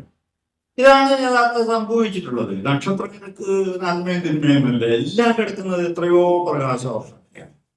ഒരെണ്ണം പോലും നമ്മുടെ അടുത്തില്ല. നമ്മളോട് ഏറ്റവും അടുത്തുള്ള നക്ഷത്രം എന്ന് പറയുന്നത് ആൽഫ സെന്ററിയാണ്, കാണാവുന്നതിന്. അതിൽ നിന്ന് വെളിച്ചം ഭൂമി എത്തണമെങ്കിൽ പോലും 4 കൊല്ലത്തിലേറെ എടുക്കും, 4 കൊല്ലവും 3 മാസം. അത് പക്ഷെ അങ്ങനത്തെ ചക്രവാളത്തിലാണുള്ളത്. ബാക്കി നമ്മൾ കാണുന്ന നക്ഷത്രമൊക്കെ തന്നെ 100 കണക്കിന് പ്രകാശവർഷങ്ങൾ അകലെയാണ്. അപ്പൊ ഇങ്ങനെ അന്ധവിശ്വാസങ്ങൾ ഉണ്ടാക്കിയെടുത്തതാണ് ഇന്ത്യൻ ചരിത്രം. അതാണ് ശാസ്ത്രം. ചരിത്രത്തിൽ എന്ന് പറയുമ്പം നമ്മുടെ ചരിത്രത്തെ മാറ്റിമറിക്കുന്നതിൽ വലിയൊരു പങ്ക് ഈ അന്ധവിശ്വാസങ്ങൾ വഹിച്ചിട്ടുണ്ട്. നമ്മുടെ ജനജീവിതത്തെ ഇത്രയേറെ സ്വാധീനിച്ചിട്ടുള്ള ഒന്ന് വേറെ ഈ അന്ധവിശ്വാസങ്ങൾ. എന്തൊക്കെയാണ് ആളുകൾ വിശ്വസിക്കുന്നത്, എന്തൊക്കെയാ ചെയ്യുന്നത്? ഇപ്പോഴും ഇതിലൊക്കെയാണ് ആളുകൾ വിശ്വസിക്കുന്നത് എന്നുള്ളതൊന്ന് ആലോചിച്ച് നോക്കൂ. ഇന്നാള് തിരുവനന്തപുരത്തല്ലേ ഒരു പെൺകുട്ടിക്ക്, അടുത്ത വീട്ടിലെ പെൺകുട്ടി, നീണ്ട മുടിയുള്ള ഒരു പെൺകുട്ടി, ആ പെൺകുട്ടിയാണ് നിങ്ങളുടെ ജീവിതത്തിന് മുഴുവൻ കാരണമെന്ന് ഒരാളോട് പറഞ്ഞത് ജ്യോത്സ്യനാണ്. അയാൾ ആ കുടുംബത്തെ മുഴുവൻ കൊന്നു. നിങ്ങൾ പേപ്പർ വായിച്ചതാണ് അല്ലേ? പാലക്കാട് ഇവിടെ ശരിയായിക്കോട്ടെ, ഞാൻ പത്രത്തിൽ വായിച്ചതേ ഉള്ളൂ, സ്ഥലം എനിക്ക് ഓർമ്മയില്ല. ഒരു കുടുംബത്തെ മുഴുവൻ കൊന്നതിന് കാരണം എന്താ? അടുത്ത വീട്ടിലെ നീണ്ട മുടിയുള്ള പെൺകുട്ടിയാണ് നിങ്ങൾക്ക് ജ്യോത്സ്യന്റെ പ്രവചനം മാത്രമാണ്. വേറൊരു ജ്യോത്സ്യൻ, അതാണ് തിരുവനന്തപുരത്ത് അല്ലേ, 2ാമത്തെ ഭർത്താവ് മാത്രമേ വാഴുള്ളൂ, ആദ്യത്തെ ഭർത്താവ് ശരിയാവില്ല, 2ാമത്തെ ഭർത്താവെ നിങ്ങൾക്ക് നിലനിൽക്കുള്ളൂ എന്ന് പ്രയോഗിച്ചത് ജ്യോത്സ്യനാണ്. അപ്പൊ ഇതിനെന്താ മാർഗം? ആദ്യത്തെ ഭർത്താവ് വേണം എന്തായാലും. ആദ്യത്തെ ഭർത്താവ് മരിച്ചിട്ട് വേണം 2ാമത് വിവാഹം കഴിക്കാൻ, അല്ല ഒഴിച്ച്. അപ്പൊ ആദ്യത്തെ ഭർത്താവിനെ കൊല്ലുക. വളരെ സ്നേഹത്തോടെയാണൊക്കെ ചെയ്തത്, നിങ്ങൾക്കറിയാം. പതുക്കെ പതുക്കെ വിഷം ചേർത്ത് കുടിക്കാൻ കൊടുത്തിട്ട് കുറെ കാലം കൊണ്ടാണ് വന്നത്. പോലീസ് പിടിച്ചു എന്നുള്ള വേറെ കാര്യം. പക്ഷേ ജ്യോത്സ്യൻ പറഞ്ഞു തെച്ചു. ആദ്യത്തെ ഭർത്താവ് ആണില്ല, ആദ്യത്തെ ഭർത്താവ് പോയി, എന്നെ കൊന്നു, എന്നിട്ട് 2ാമത് പറഞ്ഞു. പക്ഷെ അതിന് പറ്റിയില്ല, കേസായി പോയി. എപ്പോഴേക്കും പോലീസ് വന്നിട്ട് ഇങ്ങനെ നിരവധി കേസുകളാണ് നമ്മുടെ ഈ കേരളത്തിൽ. ഇത്രയും സാക്ഷരമായ ജനതയുടെ കേരളത്തിലെ ജ്യോത്സ്യന്മാര് ഒപ്പിക്കുന്ന പണി വേറെ ഒരുപാടുണ്ട്. എന്റെ വളരെ അടുത്തൊരു സുഹൃത്ത് പരിഷത്തിന്റെ പ്രവർത്തകനാണ്. അവരുടെ സിസ്റ്ററും ഭർത്താവും ഒക്കെ ആത്മഹത്യ ചെയ്ത് ജ്യോത്സ്യന്മാര് വരാൻ പോകുന്ന ദുരിതത്തെ കുറിച്ച് മുൻകൂട്ടി അറിവ് കൊടുത്തോണ്ടാണ്, ജ്യോത്സ്യൻ അറിവ് കൊടുത്തിട്ടാണ് ആത്മഹത്യ ചെയ്യുന്നത്. ഇപ്പൊ ഇങ്ങനെ നമ്മുടെ നാട്ടിൽ ഈ കലണ്ടറിന് വേണ്ടി ശാസ്ത്രീയമായി അന്വേഷണത്തിലൂടെ എത്തിച്ചേർന്ന ഒരു സംഗതിയെ എങ്ങനെയാണ് പുരോഹിത വർഗം ദുരുപയോഗം ചെയ്ത് അന്ധവിശ്വാസത്തിലേക്ക് എത്തിക്കുന്നത് എന്നുള്ളതിന്റെ ചരിത്രമാണ്. ഇത് വേറെ ലോകത്ത് എവിടെയും കാണില്ല. ഞാൻ നേരത്തെ പറഞ്ഞു, ഈ സൂര്യനും ഈ സീരിയസ് നക്ഷത്രം ഒന്നിച്ചു ചെയ്ത് നോക്കിയിട്ടുണ്ട്. വർഷത്തിന്റെ നിങ്ങളെ ഈജിപ്തുകാർ ഗണിച്ചു. അവരാകെ ചെയ്ത് സൂര്യനെ ദേവനാക്കി, അത്രയും. സൂര്യനാണ് അവരുടെ മുഖ്യ ദേവൻ. സൃഷ്ടി എല്ലാം നടത്തിയത്, എല്ലാത്തിൻ്റെയും കാരണം സൂര്യനാണ്. സൂര്യഭഗവാനെ കുറിച്ചുള്ള കവിതകളൊക്കെയാണ് ഈജിപ്തുകാർ എഴുതിയിരിക്കുന്നത്. ഇതേ കാലത്ത് തൊട്ടപ്പുറത്ത് ബാബിലോണിയ, മെസൊപ്പൊട്ടേമിയ എന്ന് പറയുന്ന പ്രദേശം, അവിടെ 2-3 സംസ്കാരങ്ങൾ വളർന്നു വന്നത് നിങ്ങൾ കേട്ടിട്ടുണ്ടാവും. സുമേറിയൻ സംസ്കാരം, അസീറിയൻ സംസ്കാരം, ബാബിലോണിയൻ സംസ്കാരം എന്നൊക്കെ പറയും. അവരാണ് സൂര്യന്റെ ദിനേനയുള്ള ചലനം മാർക്ക് ചെയ്തിട്ട് രാശി എന്ന് പറയുന്ന ആശയം ഉണ്ടായി. നമ്മളതല്ല രാശി കേട്ടോ. നമ്മൾ ഈ ജാതകമൊക്കെ നോക്കുമ്പോൾ ഉണ്ടാകുന്ന രാശി ജ്യോത്സ്യന്മാർ നോക്കുന്നത് അതേതരത്തിൽ ഇന്ത്യനല്ല, ഇന്ത്യക്കാരുടെ വലിയ കണ്ടുപിടുത്തമുള്ള മട്ടിലാണ് പലപ്പോഴും നമ്മുടെ രാഷ്ട്രീയ നേതൃത്വമൊക്കെ പറയാറുള്ളത്, BJP ഒക്കെ പറയാറുള്ളത്. പക്ഷെ അങ്ങനെയല്ല, അത് ഇന്ത്യക്കാരുടെ അല്ല, ഇന്ത്യ ഇറക്കുമതി ചെയ്ത സാധനമാണ്.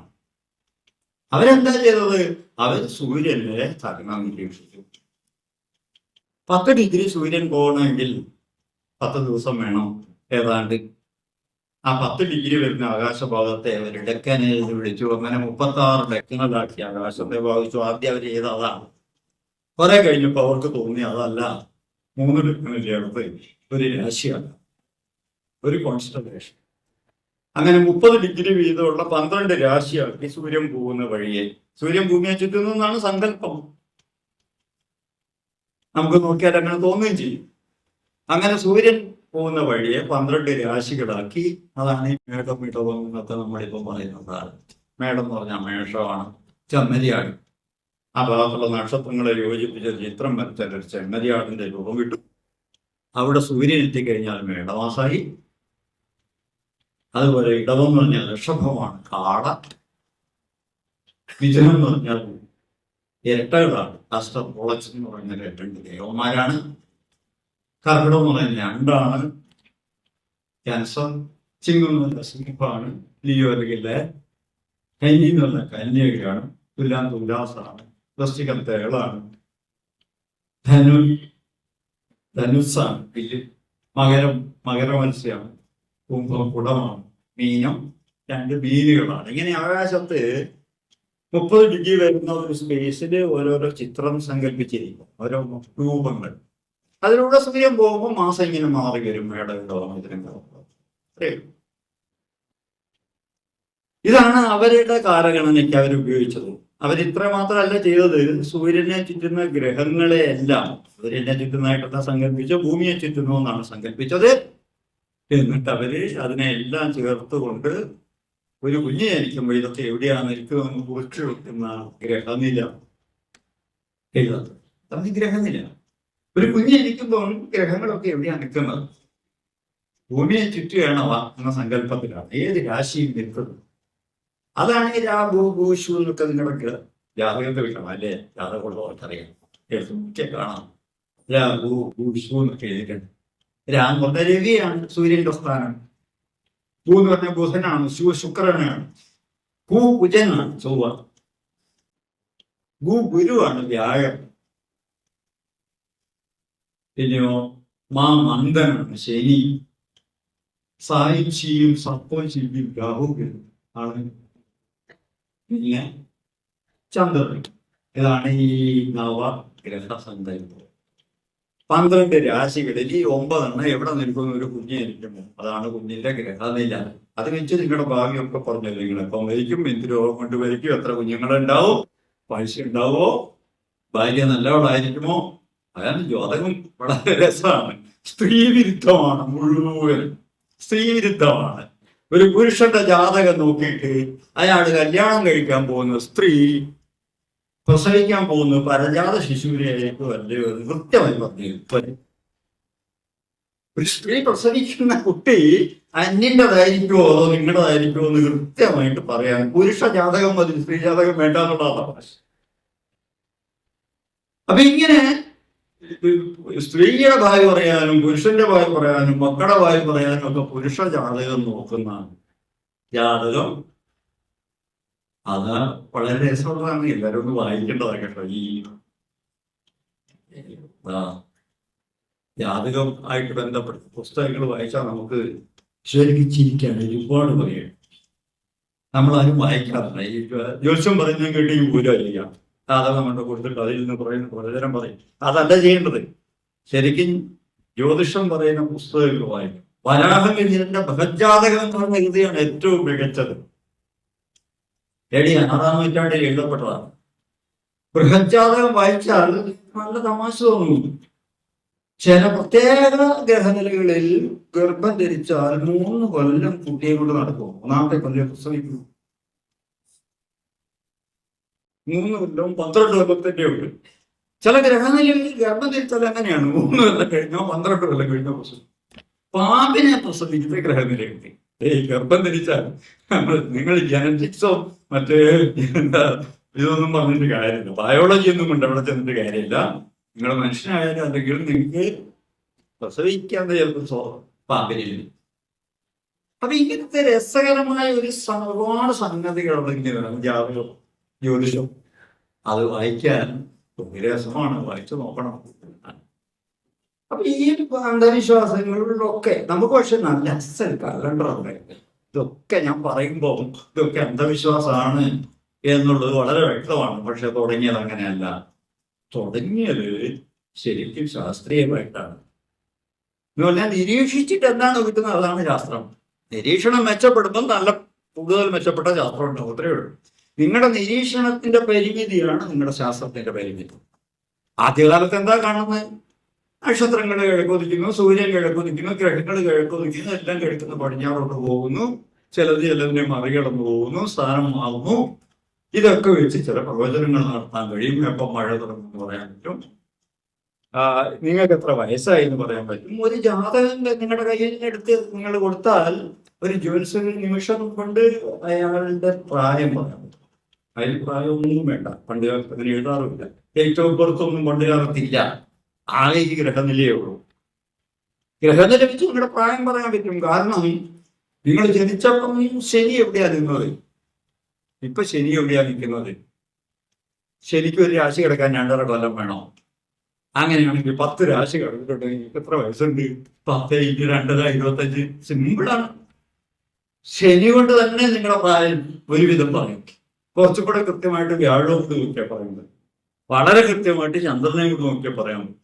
ഇങ്ങനെ ഗ്രഹനില കൊണ്ട് പ്രായം ഗണിക്കുക എന്നുള്ള ശാസ്ത്രമാണെന്ന് ചെയ്തത്, അല്ലാതെ അതൊന്നും അന്ധവിശ്വാസമല്ല. പക്ഷെ അതിനെ പിന്നെ അന്ധവിശ്വാസങ്ങളാക്കി മാറ്റി എന്നുള്ളതാണ് നമ്മുടെ ജ്യോതിഷമൊക്കെ ചെയ്തിട്ടുള്ളത്. അതുപോലെ ഈ പലതും തുടങ്ങുന്നത് ശാസ്ത്രമായിട്ടാണ്.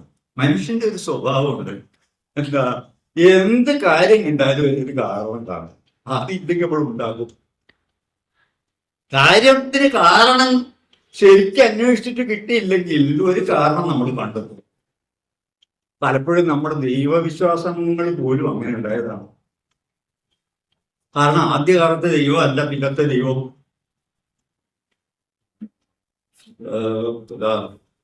ആര്യന്മാർ ഇന്ത്യയിലേക്ക് വരുന്ന കാലത്ത് അവരുടെ പ്രധാനപ്പെട്ട ദൈവം ഏതൊക്കെയാണ്? ഋഗ്വേദത്തിലാണല്ലോ ദൈവങ്ങളെ കുറിച്ച് ആദ്യം പറയുന്നത്. ഏതൊക്കെയാ ദൈവങ്ങള്? ഒന്ന് ദേവേന്ദ്രനാണ്, പ്രധാന ദൈവം ദേവേന്ദ്രനാണ്. പിന്നെ ഒന്ന് സൂര്യനാണ്. സൂര്യനെ കണ്ടു കഴിഞ്ഞാൽ അത്ഭുതമാണ്. കാരണം എന്താ, ഇത്തിരി പോകുന്ന ഒരു വട്ടത്തിലുള്ള ഒരു സൂര്യനും ആകാശത്തിൽ നിന്നിട്ട് ഈ ഭൂമിയെ മുഴുവൻ ചുട്ട് പഴുപ്പിക്കുകയാണ്. ചില കാലത്തെ പാലക്കാടുകാർക്ക് നന്നായി മനസ്സിലാകും. ഇത്തിരി പോകുന്ന ഒരു സൂര്യൻ അല്ലേ, ഈ ഭൂമിയെ ഇങ്ങനെ ചുട്ട് പഴുപ്പിക്കണമെങ്കിൽ അതിന്റെ ഒരു ശക്തി എന്തായിരിക്കും? കാരണം അന്നത്തെ ആളുകൾക്ക് അറിയില്ല ഇത് 15 കോടി കിലോമീറ്റർ അകലെയാണെന്ന് എനിക്ക് തോന്നുന്നു. അതിന് ഭൂമിയുടെ 13 ലക്ഷം ഇരട്ടി വലുപ്പം. ഇന്ന് നമുക്കറിയാം 13 ലക്ഷം ഇരട്ടിയുണ്ട് ഭൂമിയെക്കാൾ. പക്ഷെ അന്ന് ഇതിനെ ഇത്രയോളം മട്ടത്തിലാണ് കാണുന്നത്. അതിങ്ങനെ ഭൂമിയെ ചുട്ടുപഴുപ്പിക്കുന്നുണ്ടെങ്കിൽ അതൊരു ദേവൻ തന്നെയാണ്, ഉറപ്പാണ്. അപ്പൊ ഒരു ദൈവമായി സൂര്യൻ, മറ്റൊരു ദൈവം ഞാൻ നേരത്തെ പറഞ്ഞു ദേവേന്ദ്രൻ. പിന്നീട് വായു ഭഗവാൻ. കാരണം ചില സമയത്ത് വായു ഭഗവാൻ ഇങ്ങനെ കാലളകിയാൽ പിന്നെ കൊടുങ്കാറ്റാണ് വരിക. കൊടുങ്കാറ്റ്, മഴ. വയനാട്ടിലുള്ളവർക്കറിയാം, വരുണ ഭഗവാനും ദേഷ്യം പിടിച്ച ആൾക്കാരവസ്ഥ. വരുണൻ മഴ പെയ്ച്ച് എന്താ വെള്ളപ്പൊക്കം ഉണ്ടാക്കുക മാത്രമല്ല ചെയ്തത്, മല ഇടിക്കുകയും ചെയ്തു. അങ്ങനെ ഈ ദൈവങ്ങൾ പ്രകൃതിയിൽ എന്തൊക്കെ സംഭവിക്കുന്നതും നിരീക്ഷിക്കുന്ന ഒരു മനുഷ്യൻ ആ നിരീക്ഷണത്തിന്റെ കാര്യം എന്താണ്, കാരണം എന്താണെന്ന് അന്വേഷിക്കും. അന്വേഷിച്ചാൽ ആദ്യകാലത്തൊന്നും അതിന് ശരിയായ ഉത്തരം കിട്ടില്ല. മഴ എന്തുകൊണ്ടാണ് പെയ്യുന്നതെന്ന് കുറെ കാലം കഴിഞ്ഞപ്പോൾ മനുഷ്യന് മനസ്സിലായി. പക്ഷേ അന്നത്തെ കാലത്ത് അറിയില്ല. അതിനൊരു ദൈവം വേണം. അതാണ് വരുന്ന ഭഗവാൻ. അങ്ങനെ ഓരോന്നിനും ഓരോരോ ദൈവങ്ങളെ സങ്കല്പിച്ചു. നിങ്ങൾ ഋഗ്വേദം വായിച്ചാൽ ഈ ദൈവങ്ങളോടുള്ള പ്രാർത്ഥനയാണ്. ദേവേന്ദ്രനോടാണ് ആദ്യത്തെ പ്രാർത്ഥന. വരൂ, ഞങ്ങൾ നിങ്ങൾക്ക് സദ്യ ഒരുക്കി വെച്ചിട്ടുണ്ട്.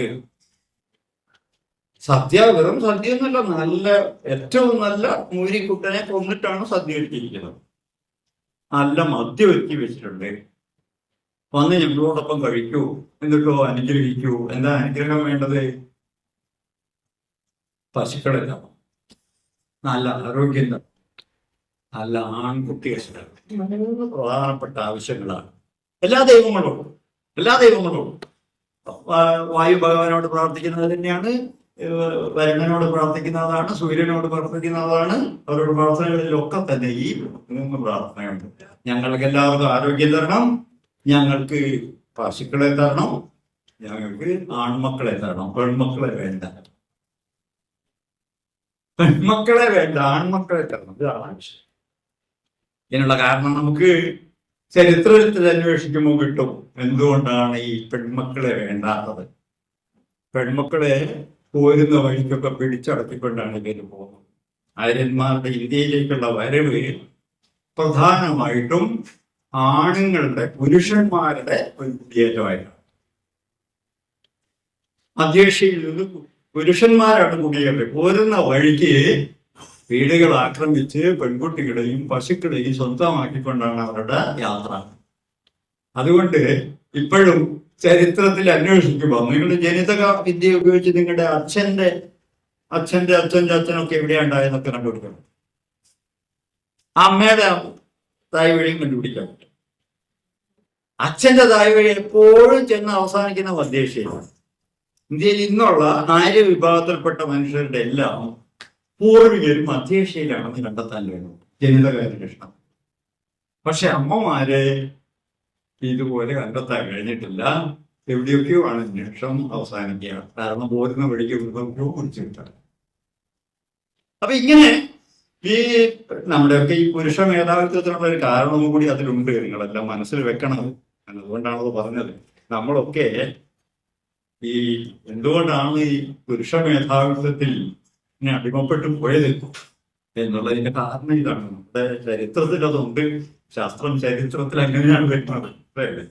ശാസ്ത്രത്തിന്റെ വഴിയിലൂടെ ഈ അന്വേഷണങ്ങൾ നടത്തുമ്പോൾ എന്തുകൊണ്ടാണ് അതങ്ങനെ എന്ന ചോദ്യത്തിന് അതെന്തോട്ടെ. അപ്പൊ ഇങ്ങനെ ഈ നമ്മൾ അന്ന് പറഞ്ഞ ദൈവങ്ങളൊക്കെ ഉണ്ടല്ലോ, ആ ദൈവങ്ങൾ ഇന്ന് ഇന്ത്യയിലില്ല. എന്ത് പറ്റി? ഇന്ത്യയിലെ ജനത തന്നെയാണ്, ആര്യന്മാരാണ്. പക്ഷെ ഇന്ത്യയിലെ ദൈവങ്ങൾ, ദേവേന്ദ്രൻ ഇപ്പം ആരും ക്ഷേത്രം പണിയുന്നില്ല. ദേവേന്ദ്രൻ ദേവനായിട്ട് അംഗീകരിക്കുന്നില്ല. ദേവനായിട്ട് അംഗീകരിക്കുന്നില്ല എന്നൊക്കെ പ്രാർത്ഥനയുമില്ല. വായു ഭഗവാൻ എന്നൊക്കെ പറയുന്നത് ഒരു തമാശ മാത്രമാണ്. വായുവിനൊരു ഭഗവാനുണ്ടെന്നോ, സൂര്യനൊരു ഭഗവാനാണെന്ന് സൂര്യനെ പൂജിക്കുന്നവരുണ്ട്. പക്ഷെ എല്ലാവർക്കും അറിയാം, സൂര്യൻ ഹൈഡ്രജൻ ഹീലിയമായി മാറുന്ന മൂലം ഊർജ്ജം ഉത്പാദിപ്പിക്കുന്ന ഒരു ജ്വലിക്കുന്ന ഗോളം മാത്രമാണ്, അത് ദേവനൊന്നല്ല എന്നെല്ലാം പറയും. അപ്പൊ ഇങ്ങനെ അന്നത്തെ ദേവന്മാരും ദേവികളും ഒക്കെ തന്നെ ഏതാണ്ട് ഇല്ലാതായി. പുതിയ ദൈവങ്ങളും ആ പുതിയ ദൈവങ്ങളെ ഉണ്ടാക്കിയെടുത്തതാണ്, മാറ്റിയതാണ്, മാറിയതല്ല. ദേവേന്ദ്രനെ വേണമെങ്കിൽ നമുക്ക് തുടർന്നായിരുന്നു. പക്ഷെ അതല്ല. ബ്രാഹ്മണ മേധാവിത്വം പിൽക്കാലത്ത് വന്നതാണ്, തുടക്കത്തിൽ അതില്ല. ആര്യന്മാർ ഇന്ത്യയിലേക്ക് വരുന്ന ഒരു സ്വതന്ത്ര ജനതയായിട്ടാണ്. നടന്ന് വരുമ്പോൾ ആടുമാടുകളെ മേയിച്ചുകൊണ്ട് ഇന്ത്യയിലേക്ക് വന്ന ഒരു ജനതയാണ്. അവർക്ക് ഒരുപാട് ദൈവങ്ങളൊന്നുമുണ്ട്. പക്ഷേ ആ ദൈവങ്ങളെ അതിനിടയ്ക്ക് ഇന്ത്യയിൽ ഗംഗ യമുന തടങ്ങളിൽ സ്ഥിരതാമസമാക്കുന്ന മുതലാണ് കൃഷി ചെയ്യാൻ തുടങ്ങുന്നത്. അതുവരെ കൃഷിയൊന്നുമില്ല. ആടുമാടുകളെ മേയിച്ചുകൊണ്ട് നടക്കുന്ന ഒരു ജനതയാണ്. അന്ന് അവർക്കിടയ്ക്ക് ജാതിയും വർഗവും ഒന്നുമില്ല, ചാതുർവർണ്ണയില്ല.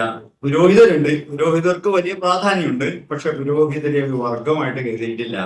നമുക്കിതൊക്കെ ആ ഗ്രന്ഥത്തിൽ തന്നെ കാണാൻ കഴിയും. അപ്പൊ ഇങ്ങനെ വർഗ ചിന്തയൊന്നും ഇല്ലാതെ സ്വതന്ത്രമായൊരു ജനത അന്ന് ഒരുപാട് ശാസ്ത്രത്തെ വളർത്തിയെടുത്തിട്ടുണ്ട്. ഇന്ത്യൻ ഗണിതം എന്ന് പറയുന്നത് ലോകത്തിലെ ഏറ്റവും മികച്ച ഗണിതങ്ങളിലൊന്നായിരുന്നു. പൂജ്യം കണ്ടുപിടിച്ച ഇന്ത്യയാണെന്ന് ആണ് പറയുന്നത്. കൃത്യമായിട്ട് തെളിവൊന്നും ഇല്ലെങ്കിൽ ഏതാണ്ട് ഊഹിക്കാം. ജിയോമെട്രി ഇന്ത്യയിൽ വളർന്നിട്ടുണ്ട്. ആൾജിബ്ര ഇന്ത്യക്കാരുടേതാണ്. അൽ-ഖ്വാരിസ്മി എന്ന് പറയുന്ന അറേബ്യൻ യൂറോപ്പിൽ ആൾജിബ്ര എത്തിക്കുമ്പോൾ അദ്ദേഹം പറഞ്ഞിട്ടുണ്ട് ഇത് ഇന്ത്യയിൽ എഴുതാണ്. ആൾജിബ്ര എന്ന് പറഞ്ഞ ശാസ്ത്രശാഖ ഇന്ത്യയിൽ ജനിച്ചതാണ്. അപ്പൊ അങ്ങനെ ഈ ഗണിതത്തിൽ വമ്പിച്ച മുന്നേറ്റമുണ്ട്. നേരത്തെ ഞാൻ പറഞ്ഞ ജ്യോതിഷമുണ്ട്. ചന്ദ്രന്റെ ചലനം ഉപയോഗപ്പെടുത്തിക്കൊണ്ട് ജന്മനക്ഷത്രവും ഉപയോഗിച്ച് കാലണ്ടർ ഉണ്ടാക്കുന്ന വിദ്യയുണ്ട്. ഇന്ത്യയിൽ ആദ്യമായിട്ട് ജ്യോതിശാസ്ത്രത്തിന് വേണ്ടി ഗ്രന്ഥം ഉണ്ടാകുന്നത് ഏതാണ്ട് BC 10-ാം നൂറ്റാണ്ടോടുകൂടിയാണ്. ലഗധമുനി എന്ന് പറയുന്ന ഒരാളാണ്. ലഗധൻ ആര്യനാണെന്ന് പോലും ഉറപ്പില്ല. ചിലപ്പം ഈ സിന്ധു നദിയുടെ സംസ്കാരത്തിൽ നിന്ന് കടംകൊണ്ട ഒരു ചിന്തകൻ ശാസ്ത്രജ്ഞനാകാനുള്ള സാധ്യതയുണ്ട്. അപ്പൊ ഇങ്ങനെ ജ്യോതിശാസ്ത്രം വളർന്നിരുന്നു. പിന്നെ ആയുർവേദത്തിന്റെ കാര്യം പറയാനില്ല. അന്ന് ലോകത്ത് നിലനിന്ന ഏറ്റവും നല്ല ചികിത്സാ സമ്പ്രദായം ആയുർവേദമായിരുന്നു. അത് ഇന്ത്യയുടെ സ്വന്തമാണ്. അപ്പൊ ഇങ്ങനെ ഇന്ത്യ വളരെയേറെ മുന്നേറിയിരുന്ന ഒരു കാലഘട്ടത്തിൽ നിന്ന് പിന്നെ ഇന്ത്യ പുറകോട്ട് പോവുകയാണ്. വൻതോതിൽ പുറകോട്ട് പോയി. എന്നാ സംഭവിച്ചത്? ഈ ഗംഗാ യമുന തടങ്ങളിൽ സ്ഥിരതാമസമാക്കി കൃഷി തുടങ്ങി, വീടുകൾ വെച്ചു, നഗരങ്ങൾ പടുത്തുയർത്ത്, രാജാക്കന്മാരുണ്ടായി, രാജാവുണ്ടായി. ഇങ്ങനെ സമൂഹങ്ങളാണ്. ഞാൻ നേരത്തെ പറഞ്ഞു കൃഷിയുടെ വളർച്ച. കൃഷി മനുഷ്യനെ ആകെ മാറ്റി തീർക്കുകയാണ്. കൃഷി കൊല്ലനെ സൃഷ്ടിച്ചതും വാനനിരീക്ഷകനെ സൃഷ്ടിച്ച് കലണ്ടുണ്ടാക്കാൻ വേണ്ടി വാനനിരീക്ഷകനെ സൃഷ്ടിച്ചതും ഒക്കെ ഞാൻ പറഞ്ഞു. കച്ചവടക്കാരെ സൃഷ്ടിച്ചു. കാരണം ആദ്യകാലത്ത് ഗോത്രങ്ങൾ തമ്മിൽ എപ്പോഴും പടയാണ്. ഒരു ഗോത്രം നമ്മുടെ പ്രദേശത്തേക്ക് കടന്നു വന്നാൽ അവരെ തിരിച്ചു ഓടിക്കാൻ നമ്മുടെ ഒരു ആവശ്യമാണ്. കാരണം നമ്മുടെ ഭക്ഷണം ഒരു പ്രത്യേക പ്രദേശത്തെ മൃഗങ്ങളെയും അവിടുത്തെ കിട്ടുന്ന കായികനികളും ഒക്കെയാണ്. അപ്പൊ ആ പ്രദേശത്തേക്ക് മറ്റൊരു വർഗ്ഗം ഇങ്ങോട്ട് കടന്നു വരാൻ പാടില്ല, തിരിച്ചു ഓടിക്കണം. അതുകൊണ്ട് ഗോത്ര യുദ്ധങ്ങൾ അന്ന് നിത്യം. പക്ഷെ ഒരു ഘട്ടം കഴിഞ്ഞപ്പം കൃഷി തുടങ്ങിയപ്പോ സംഗതി മാറി. നമ്മൾ ഉണ്ടാക്കുന്ന സാധനമല്ല അവരുണ്ടാക്കുന്നത്. നമ്മൾ കൂടുതൽ ഗോതമ്പ് ഉണ്ടാക്കും, അവര് ചിലപ്പോൾ കൂടുതൽ ആപ്പിളായിട്ട് ഉണ്ടാക്കും. അപ്പൊ അവരുടെ സാധനം നമുക്ക് വേണം, നമ്മുടെ സാധനം അവർക്ക് കൊടുക്കുകയും വേണം. അങ്ങനെ കച്ചവടം വേണ്ടി വരും. കച്ചവടം വേണ്ടി വരുമ്പോ തീർച്ചയായിട്ടും സ്വഭാവം മാറും മനുഷ്യന്റെ. കൃഷി മനുഷ്യനെ പരിണമിപ്പിക്കുകയാണ്. പഴയ ഗോത്ര മനുഷ്യനല്ല ഇനി. അന്യോന്യം കച്ചവടം ചെയ്ത് പരസ്പരം ബന്ധപ്പെടുന്ന കുറച്ചും കൂടെ വിശാലമായൊരു മനുഷ്യനെ സൃഷ്ടിച്ചു കൃഷി. പക്ഷെ അപ്പോഴും വേറെന്തായിരുന്നു? ഗണിതം വേണ്ടി വന്നു. അളക്കണം, തൂക്കണം, എണ്ണണം. അപ്പം ഗണിതം വളർത്തിയെടുക്കണം. പിന്നെയോ ഭരണകൂടം വേണം. കാരണം കൊള്ള നടക്കും, പോലീസ് വേണം, പട്ടാളം വേണം. അങ്ങനെ ഭരണകൂടം ഉണ്ടാകണം, രാജ്യം ഉണ്ടാകണം, രാജാവ് ഉണ്ടാകണം. ഇതൊക്കെ കൃഷി ഉണ്ടാക്കിയതാണ്. ചരിത്രത്തിൽ നമ്മൾ നോക്കുമ്പം കൃഷി ഉണ്ടായില്ലെങ്കിൽ ഇതൊന്നും ഉണ്ടാവില്ല. ഇതിന് ആവശ്യമില്ല. ഗോത്ര സമരവുമായിട്ട് നമ്മൾ കഴിയും. അപ്പൊ ഇങ്ങനെ കൃഷി എന്ന് പറയുന്ന ഒരു ശാസ്ത്രീയമായ കണ്ടുപിടുത്തം മനുഷ്യനെ എത്രമാത്രം മാറ്റി എന്നാണ്. ഓരോ കണ്ടുപിടുത്തം പോലെ മാറ്റിയിട്ടില്ല. ഞാൻ ഒരു ഉദാഹരണം മാത്രമേ പറഞ്ഞു. അപ്പൊ മനുഷ്യരിങ്ങനെ പുതിയ കണ്ടുപിടുത്തങ്ങളുമായിട്ട് പഴയ ദൈവങ്ങളെ പോലും ഉപേക്ഷിച്ച് പുതിയ ദൈവങ്ങളെ സ്വീകരിച്ചു. ഏതാണ്ട് BC 2-ാം നൂറ്റാണ്ടോടുകൂടിയാണ് നമ്മുടെ ഈ പുരാണങ്ങളൊക്കെ എഴുതപ്പെടുന്നത്. അതിനുശേഷം പ്രാചീന കാലത്ത് ഈ വേദങ്ങളാണ്. വേദങ്ങൾ പഠിക്കാൻ പാടില്ല, കേൾക്കാൻ പോലും പാടില്ല ശൂദ്രൻ. ബഹുഭൂരിപക്ഷം വരുന്ന മനുഷ്യര് ശൂദ്രരാണ്. ആകെ ഇന്ത്യയിലെ ആദ്യത്തെ 3 വർഗങ്ങൾ അറിയാം. വർഗങ്ങളെ സംബന്ധിച്ച് മനുസ്മൃതി പറയുന്ന കഥ ദൈവത്തിന്റെ സൃഷ്ടിയാണ്, ബ്രഹ്മാവിന്റെ സൃഷ്ടിയാണ് മനുഷ്യര്. ബ്രഹ്മാവിന്റെ തലയിൽ നിന്ന് ബ്രാഹ്മണരുണ്ടായി, ബാഹുക്കളിൽ നിന്ന് ക്ഷത്രിയരുണ്ടായി. അതുകൊണ്ടാണ് യുദ്ധം ചെയ്യുന്നത്, ധരിക്കുന്നു. തുടകളിൽ നിന്നാണ് വൈശ്യര്, അവരെ തമ്മിൽ കച്ചവടവും വ്യവസായവും ഒക്കെ. കാൽപാദങ്ങളിൽ നിന്നാണ് ശൂദ്രരുണ്ടായത്. പാദജന്യരായ അവർ ഒരൊറ്റ പടിയുള്ളൂ. മറ്റു 3 ഗ്രൂപ്പുകളെയും ബ്രാഹ്മണ, ക്ഷത്രിയർ, വൈശ്യർ 3 കൂട്ടരെയും സേവിക്കുക. മറ്റുള്ളവർക്ക് വേറെ വേറെ പണിയുണ്ട്. ബ്രാഹ്മണന് ഒരുപാട് പണിയുണ്ട്. പൂജ ചെയ്യണം, പഠിക്കണം, പഠിപ്പിക്കണം, ദാനം ചെയ്യണം, ദാനം സ്വീകരിക്കണം. ഇങ്ങനെ 5 or 6 ധർമ്മങ്ങൾ ഈ വിഭാഗത്തിനുണ്ട്. ബ്രാഹ്മണ, ക്ഷത്രിയനും അതുപോലെ തന്നെ ധർമ്മങ്ങളുണ്ട്. ഭരിക്കണം, യുദ്ധം ചെയ്യണം, ദാനം ചെയ്യണം, ദാനം സ്വീകരിക്കണം, വിദ്യാഭ്യാസം, ഇതൊക്കെ അയാളുടെ ധർമ്മമാണ്. കച്ചവടം ചെയ്യുക, വ്യവസായം നടത്തുക, ദാനം ചെയ്യുക, ഇതൊക്കെ വൈശ്യന്റെയും പണി. പക്ഷെ ഒറ്റ ധർമ്മം മാത്രമേ ശൂദ്രനുള്ളൂ. അത് മറ്റു 3 വർഗങ്ങളിലും സേവിക്കുക, നിസ്വാർത്ഥ സേവനം നടത്തുക. അത് മാത്രം. അവരാണ് ബഹുഭൂരിപക്ഷം എന്നുള്ളതാണ്. ബാക്കിയെല്ലാം കൂടി 15% വരുള്ളൂ അന്നും ഇന്നും.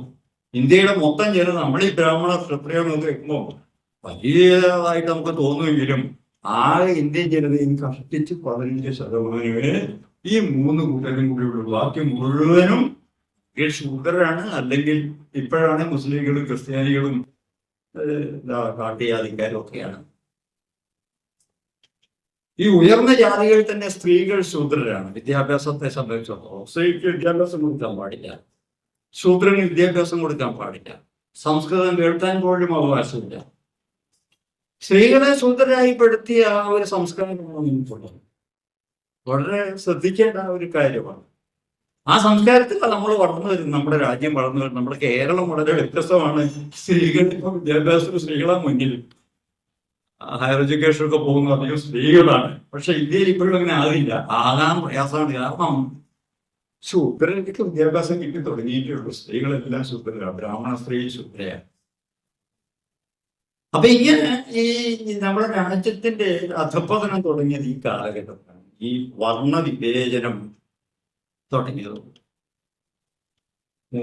4 ഗ്രൂപ്പായിട്ട് മനുഷ്യനെ വിഭജിക്കുകയും ഏറ്റവും അധമനായിട്ട് ശൂദ്രനെ ചിത്രീകരിക്കുകയും ചെയ്ത കാലം മുതൽ പിന്നെ അവർക്ക് വിദ്യാഭ്യാസ നിഷേധത്തോടുകൂടി എല്ലാ ശാസ്ത്ര വളർച്ചയും വളരെ വേഗം ശാസ്ത്രത്തിൽ വളർന്ന ഇന്ത്യ ഒരു ഘട്ടം എത്തിയപ്പം ശാസ്ത്രം സാധാരണക്കാർക്ക് നിഷേധിക്കപ്പെട്ടു. കാരണം ശാസ്ത്രത്തിന്റെ ഭാഷ സംസ്കൃതമാണ്.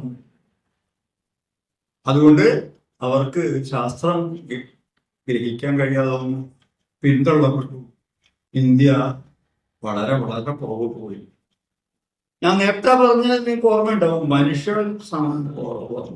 മനുഷ്യനെ മൊത്തത്തിൽ തന്നെ സമൂഹത്തെ മുന്നോട്ട് നയിക്കുന്ന ശാസ്ത്രമാണ്. ശാസ്ത്രം എപ്പോൾ തകരുന്നോ അപ്പോൾ സമൂഹത്തിന്റെ മുന്നോട്ടുള്ള ഗതി നിലയ്ക്കും. പക്ഷെ അത് മാത്രമല്ല, തിരിച്ചും സംഭവിക്കാം. സമൂഹത്തിന് ശാസ്ത്രത്തെ വേണമെങ്കിൽ തടഞ്ഞു നിർത്താനും കഴിയും, പ്രത്യേകിച്ച് ഭരണവർഗത്തിന്. അതാണ് ഇന്ത്യയിൽ യൂറോപ്പിലൊക്കെ സംഭവിച്ചിട്ടുണ്ട്. യൂറോപ്പിൽ ഇരുണ്ട യുഗം എന്ന് നമ്മൾ പറയുന്നത്, ഇരുണ്ട യുഗം എന്ന് പറയുന്നത് ക്രിസ്ത്യാനിറ്റി പിടിമുറുക്കിയ കാലമാണ്. പോപ്പാണ് അന്ന് കാര്യങ്ങൾ ചെയ്യുന്നത്. നാടകം വേണോ വേണ്ട, കാരണം നാടകം സാമൂഹ്യ വിമർശനം ഉണ്ടാക്കും. നോവല് വേണോ വേണ്ട, കഥയും കവിതയും ഒന്നും വേണ്ട, ശാസ്ത്രവും വേണ്ട. എല്ലാം എവിടെയുണ്ട്? ബൈബിളിൽ.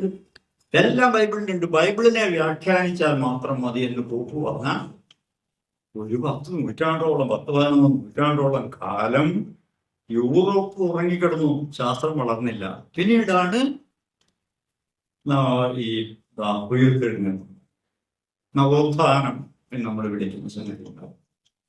ഇതേ സംഗതി ഇന്ത്യയിൽ സംഭവിച്ചു. പുരോഹിത വർഗം പിടിമുറുക്കി സാധാരണ മനുഷ്യർ നമ്മുടെ അധ്വാനം ലഘൂകരിക്കാൻ വേണ്ടി നമ്മൾ നടത്തുന്ന ശ്രമത്തിന്റെ ഫലമാണ് ശാസ്ത്രം. ശാസ്ത്രം വളരുന്നത് അങ്ങനെയാണ്. നമ്മുടെ അധ്വാനത്തെ ലഘൂകരിക്കാനും നമ്മുടെ ഉൽപ്പന്നത്തെ മെച്ചപ്പെടുത്താനും നമ്മൾ ശ്രമിക്കുമ്പോഴാണ് ശാസ്ത്രം വളരുക. അത് വേണ്ടാതായി. ഒരേ തരത്തിലുള്ള ഉത്പാദനവുമായിട്ട് അനേകം നൂറ്റാണ്ടുകൾ ഇന്ത്യ കഴിയുകയാണ്. അതാണ് ഇന്ത്യയിലെ അവസ്ഥ. അപ്പൊ ഇത് തിരിച്ചറിയുക എന്നുള്ളത് വളരെ പ്രധാനമാണ്. ഇന്ത്യയുടെ വിദ്യാഭ്യാസം ഒക്കെ ആ വിധത്തിൽ ചെയ്യേണ്ടിയിരുന്നു. നെഹ്റുവിന് പോലും തെറ്റുപറ്റിയിട്ടുണ്ട് എന്നുള്ളതാണ് വാസ്തവം.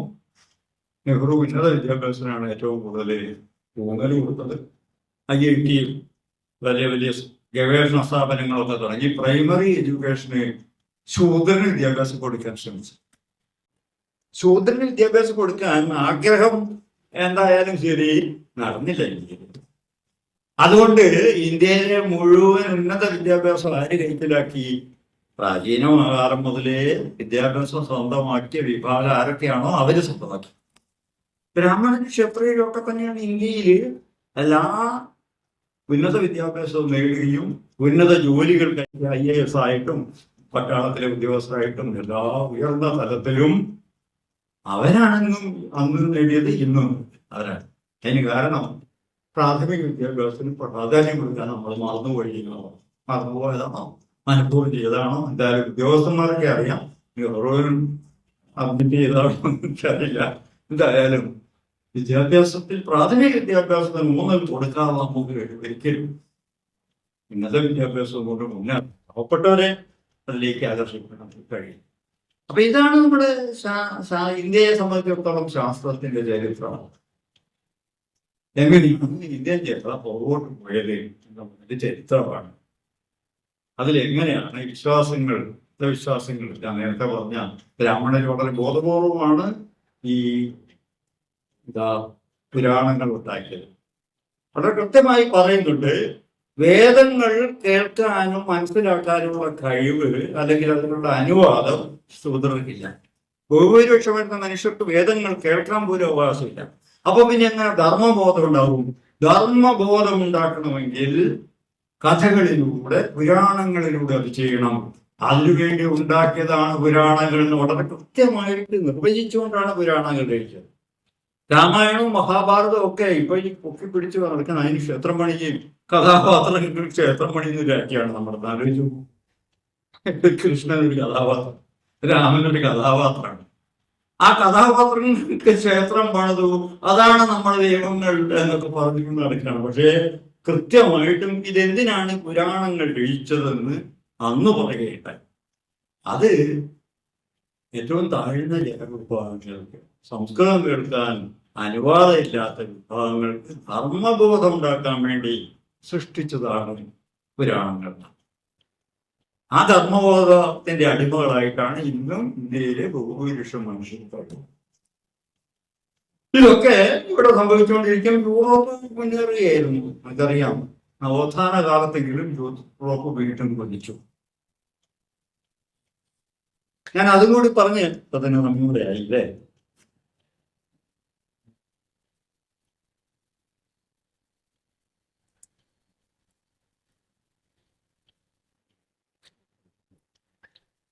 നവോത്ഥാനം ഈ പഴയ ഗ്രീസിന്റെ ബാക്കിയാണ്. യൂറോപ്പ് കുറെ കാലം മറന്നുപോയ അല്ലെങ്കിൽ പോപ്പിന്റെ അധികാരം കൊണ്ട് സ്വീകരിക്കാൻ തയ്യാറാകാതിരുന്ന ഒരു സംഘം പിൽക്കാലത്ത് സ്വീകരിച്ചതാണ് നവോത്ഥാനം എന്നുള്ള പേരില്. യൂറോപ്പാണ് ശാസ്ത്രത്തിന്റെ എല്ലാ കേന്ദ്രവും എന്നുള്ള രീതിയിൽ പ്രചരണം നടക്കുന്നുണ്ട്. പലപ്പോഴും നമ്മുടെ ശാസ്ത്രജ്ഞന്മാരും നമ്മുടെ ചിന്തകന്മാരും ഒക്കെ അതിൽ വീണു പോകാറുണ്ട്. അവിടെ ചില കാര്യങ്ങൾ നമ്മൾ അറിയേണ്ടതുണ്ട്. ഗ്രീസിലെ ശാസ്ത്രത്തിന് അധപതനം ഉണ്ടാകാൻ കാരണം റോമിന്റെ ആക്രമണമാണ്. റോമാ സാമ്രാജ്യമാണ് ഗ്രീസിനെ കീഴടക്കുന്നത്. നിങ്ങൾക്കൊക്കെ അറിയാം, ആർക്കിമിഡീസിനെ അദ്ദേഹം കണക്ക് ചെയ്തുകൊണ്ട് മണലിൽ കണക്ക് ചെയ്തുകൊണ്ടിരിക്കുമ്പോഴാണ് അദ്ദേഹത്തിന്റെ കഴുത്ത് കിട്ടുന്നത്. ലോകം കണ്ട ഏറ്റവും വലിയ ശാസ്ത്രജ്ഞന്മാരെ സാധാരണ 3 പേരെയാണ് പറയാറുള്ളത്. ഒന്ന് ആർക്കിമിഡീസ്, ഒന്ന് ന്യൂട്ടൺ, മറ്റൊന്ന് ഐൻസ്റ്റൈൻ. ഏറ്റവും വലിയ, പക്ഷെ ഇത് ശരിയാണോന്നൊന്നുമില്ല, പറയാറ് അങ്ങനെയാണ്. ലോകം കണ്ട വലിയ ഒരു പ്രതിഭാശാലിയായിരുന്നു ആർക്കിമിഡീസ്. ഇതൊക്കെ കണ്ടുപിടുത്തങ്ങളാണ്. അദ്ദേഹം ഒരു യുദ്ധത്തിലെ രക്തസാക്ഷിയാണ്. റോമാ സാമ്രാജ്യം പിടിച്ചടക്കിയതാണ്. ശാസ്ത്രഗ്രന്ഥങ്ങളും നോവലുകളും അവരുടെ കഥകളും നാടകങ്ങളും എല്ലാ സാധനവും ചുട്ടുകരിച്ചുകൊണ്ട് നശിപ്പിച്ചുകൊണ്ടാണ് റോമാ സാമ്രാജ്യം. പലതും നഷ്ടപ്പെട്ടു, എല്ലാം ഒന്നും നശിപ്പിച്ചിട്ടില്ല. പക്ഷെ അവരുടെ ക്ഷേത്രങ്ങളും പല കെട്ടിടങ്ങളും ഒക്കെ തകർന്നു. ആ കാലത്ത് ഈ ഗ്രീസിലെ കണ്ടെത്തലുകളെല്ലാം, ശാസ്ത്രവും അവരുടെ ചിന്തകളും ഒക്കെ തന്നെ സ്വീകരിക്കാൻ തയ്യാറായി അപ്പുറത്ത് അറബികൾ, അറേബ്യൻ ജനതയാണ്. ഇസ്ലാം വരുന്നതിന് മുമ്പ് തന്നെ അവരാണ് ഇതിനെയൊക്കെ സ്വീകരിച്ചത്. പിൽക്കാലത്ത് ഇസ്ലാം അറിവിന് വേണ്ടിയുള്ള വലിയൊരു സമരം തന്നെയായി. ലോകത്ത് എവിടെയുള്ള അറിവുകളും പോയി ഇങ്ങോട്ട് കൊണ്ടുവരണം, നമ്മുടെ രാജ്യത്ത് എത്തിക്കണം എന്ന നിർബന്ധം ഉണ്ടായിട്ട് ഇസ്ലാമിന്. പഴയ ഇസ്ലാമാണ്, ഇന്നത്തെ ഇസ്ലാം അല്ല. പറയുമ്പോൾ ഇസ്ലാം എന്തോ വലിയ പുരോഗതിയാണെന്ന് തോന്നിപ്പോകും. അത് പഴയ ഇസ്ലാമാണ്. ആരംഭകാലത്ത് അറിവിന് വേണ്ടിയുള്ള വലിയ ത്വരയുണ്ട്. ലോകത്തെവിടെയുള്ള ശാസ്ത്ര ഗ്രന്ഥങ്ങൾ, അതുപോലെ ഫിലോസഫിയിലെ പുസ്തകങ്ങളും ഗണിത ഗ്രന്ഥങ്ങളൊക്കെ ബാഗ്ദാദിൽ എത്തിക്കുകയും ട്രാൻസ്ലേറ്റ് ചെയ്യാനുള്ള സംവിധാനമൊക്കെ ഉണ്ടാക്കി. നമ്മുടെ ബ്രഹ്മഗുപ്തന്റെ പുസ്തകവും ആ കൂട്ടത്തിൽ പെട്ടു. ഇന്ത്യൻ ശാസ്ത്രവും ട്രാൻസ്ലേറ്റ് ചെയ്യപ്പെട്ടു. അറേബ്യയിൽ ഗ്രീക്ക് ശാസ്ത്രവും ട്രാൻസ്ലേറ്റ് ചെയ്യപ്പെട്ടു. അങ്ങനെ ഈ ശാസ്ത്രത്തെ ട്രാൻസ്ലേറ്റ് ചെയ്ത് കീപ്പ് ചെയ്തു. അതിന് അവർ പലപ്പോഴും നന്ദി പറയാറുണ്ട്. ഈ യൂറോപ്പിലെ ശാസ്ത്രജ്ഞന്മാർ അത് അറബികളാണ് ചെയ്തത്. പക്ഷെ എന്നിട്ട് എന്ത് പറയും? ഇതൊക്കെ കാത്തു സൂക്ഷിച്ചു എന്നുള്ളതാണ് അറബികളുടെ നേട്ടം. അങ്ങനെയല്ല, കാത്തു സൂക്ഷിക്കുക മാത്രമല്ല അവർ ചെയ്ത്, വളർത്തിയെടുക്കുകയും ചെയ്തു. ഒരുപാട് കണ്ടുപിടുത്തങ്ങൾ അറബി നാടുകളിൽ ഉണ്ടായി, ഈ ഗ്രീസിലില്ലാത്ത. ഇബ്ൻ അൽ ഹൈത്താം എന്ന് പറയുന്ന ആളെ കുറിച്ച് നിങ്ങൾ ചിലപ്പം കേട്ടിട്ടുണ്ടാവും. അൽ ഹസൻ എന്നാണ് ഇംഗ്ലീഷുകാർ വിളിക്കുക. ഇബ്ൻ അൽ ഹൈത്താം, അദ്ദേഹത്തിന്റെ കിതാബ് അൽ മനാള് എന്ന് പറഞ്ഞ പുസ്തകം വളരെ പ്രസിദ്ധമാണ്. പ്രകാശത്തെക്കുറിച്ചുള്ള പുസ്തകം, പ്രകാശത്തെക്കുറിച്ചുള്ള പുസ്തകം എന്നാണ് അതിന്റെ പേരിന്റെ അർത്ഥം തന്നെ. എന്താണ് അദ്ദേഹം ചെയ്തത്? അദ്ദേഹം കോൺകേവ് ലെൻസ് ഉണ്ടാക്കി, കോൺവെക്സ് ലെൻസ് ഉണ്ടാക്കി, കോൺകേവ് മിറർ ഉണ്ടാക്കി, കോൺവെക്സ് മിറർ ഉണ്ടാക്കി. അതെങ്ങനെ വെച്ചാൽ പ്രതിരൂപങ്ങൾ എങ്ങനെ കിട്ടും, എങ്ങനെയാണ് നിങ്ങൾക്ക് ഒരു വസ്തുവിന്റെ വലിപ്പം വർദ്ധിപ്പിക്കാൻ കഴിയുക, എങ്ങനെയാണ് ചെറുതാക്കാൻ കഴിയുക, ഇതൊക്കെ അദ്ദേഹം ഈ പുസ്തകത്തിൽ എഴുതി വെച്ചു. വളരെ വിശാലമായ പുസ്തകമാണ്. ഈ പുസ്തകമാണ് പിന്നീട് യൂറോപ്പിലെത്തുന്നത്. വളരെ അത്ഭുതത്തോടെ പറയാനുണ്ട് കേട്ടോ. നമ്മുടെ ഗലീലിയോ ടെലിസ്കോപ്പ് ഉണ്ടാക്കി ആകാശത്തിലേക്ക് നോക്കി. എല്ലാവർക്കും അറിയാം ടെലിസ്കോപ്പ് ഉണ്ടാക്കിയത് ഗലീലിയോ അല്ല, ലെപ്പർഷെ എന്ന് പറയുന്ന ഒരു കണ്ണട വ്യാപാരി, കണ്ണട ഉണ്ടാക്കി വിൽക്കുന്ന ലെപ്പർഷെയാണ് ആദ്യമായിട്ട് ടെലിസ്കോപ്പ് ഉണ്ടാക്കിയത്. പക്ഷേ ലെപ്പർഷെ ആദ്യമായിട്ട് ഉണ്ടാകുന്നതാണ് കഥ. അദ്ദേഹമാണ് പേറ്റന്റ് എടുത്തത്. പക്ഷെ അദ്ദേഹവും അല്ല ആദ്യം ഉണ്ടാക്കിയത്. അതൊരു കളിക്കോപ്പായിട്ട് പലരും ഉണ്ടാക്കിയിട്ടുണ്ട്. കാരണം അതിനുള്ള ശാസ്ത്രം മുഴുവൻ ഈ ഗ്രന്ഥത്തിലുണ്ടായിരുന്നു. ഇബ്ൻ അൽ ഹൈത്താമിന്റെ പുസ്തകത്തിൽ എങ്ങനെയാണ് നിങ്ങൾക്ക് ടെലിസ്കോപ്പ് ഉണ്ടാക്കാൻ കഴിയുക എന്നുള്ളത് കൃത്യമായി പറഞ്ഞിരുന്നു. അതാണ് യൂറോപ്പിൽ പിന്നീട് എത്തുന്നത്. ഗലീലിയോ പെട്ടെന്ന് ഇങ്ങനെ ഒരാള് ടെലിസ്കോപ്പ് വിൽക്കുന്നുണ്ട് എന്ന് തോന്നിയപ്പോ എന്നാൽ നമുക്കൊന്ന് ഉണ്ടാക്കാമെന്ന് അദ്ദേഹത്തിന് തോന്നാൻ കാരണം അദ്ദേഹത്തിന് അതിന്റെ തത്വം അറിയാം. ഹൈത്താമിന്റെ പുസ്തകത്തിൽ അതുണ്ട്. അപ്പം ശാസ്ത്രം എന്ന് പറയുന്നത് അങ്ങനെ നഷ്ടപ്പെട്ടു പോയതല്ല, വളഞ്ഞ വഴിക്ക് അവിടെ എത്തിയതാണ്. സ്പെയിൻ വഴിയാണ് അത് വരുന്നത്. സ്പെയിൻ വഴി അറേബ്യൻ നാടുകളിൽ നിന്ന് വന്ന ശാസ്ത്രമാണ് പിന്നീട് നവോത്ഥാനത്തിന് കാരണമായത്. ടെലിസ്കോപ്പ് മാത്രമല്ല, ഒരുപാട് കണ്ടെത്തലുകൾ ആ കാലത്ത് ഉണ്ടായിട്ടുണ്ട്. ഇപ്പൊ യൂറോപ്പിന്റെ സ്വന്തമാണ്, കുത്തകയാണ് ശാസ്ത്രം എന്ന് ധരിച്ചു പോകണ്ട. ഈ രാജ്യങ്ങളിലൊക്കെ തന്നെ ഞാൻ നേരത്തെ പറഞ്ഞു, നമ്മുടെ ഇന്ത്യയിൽ നിന്നുള്ള ശാസ്ത്ര ഗ്രന്ഥങ്ങൾ ട്രാൻസ്ലേറ്റ് ചെയ്യപ്പെട്ടിട്ടുണ്ട്.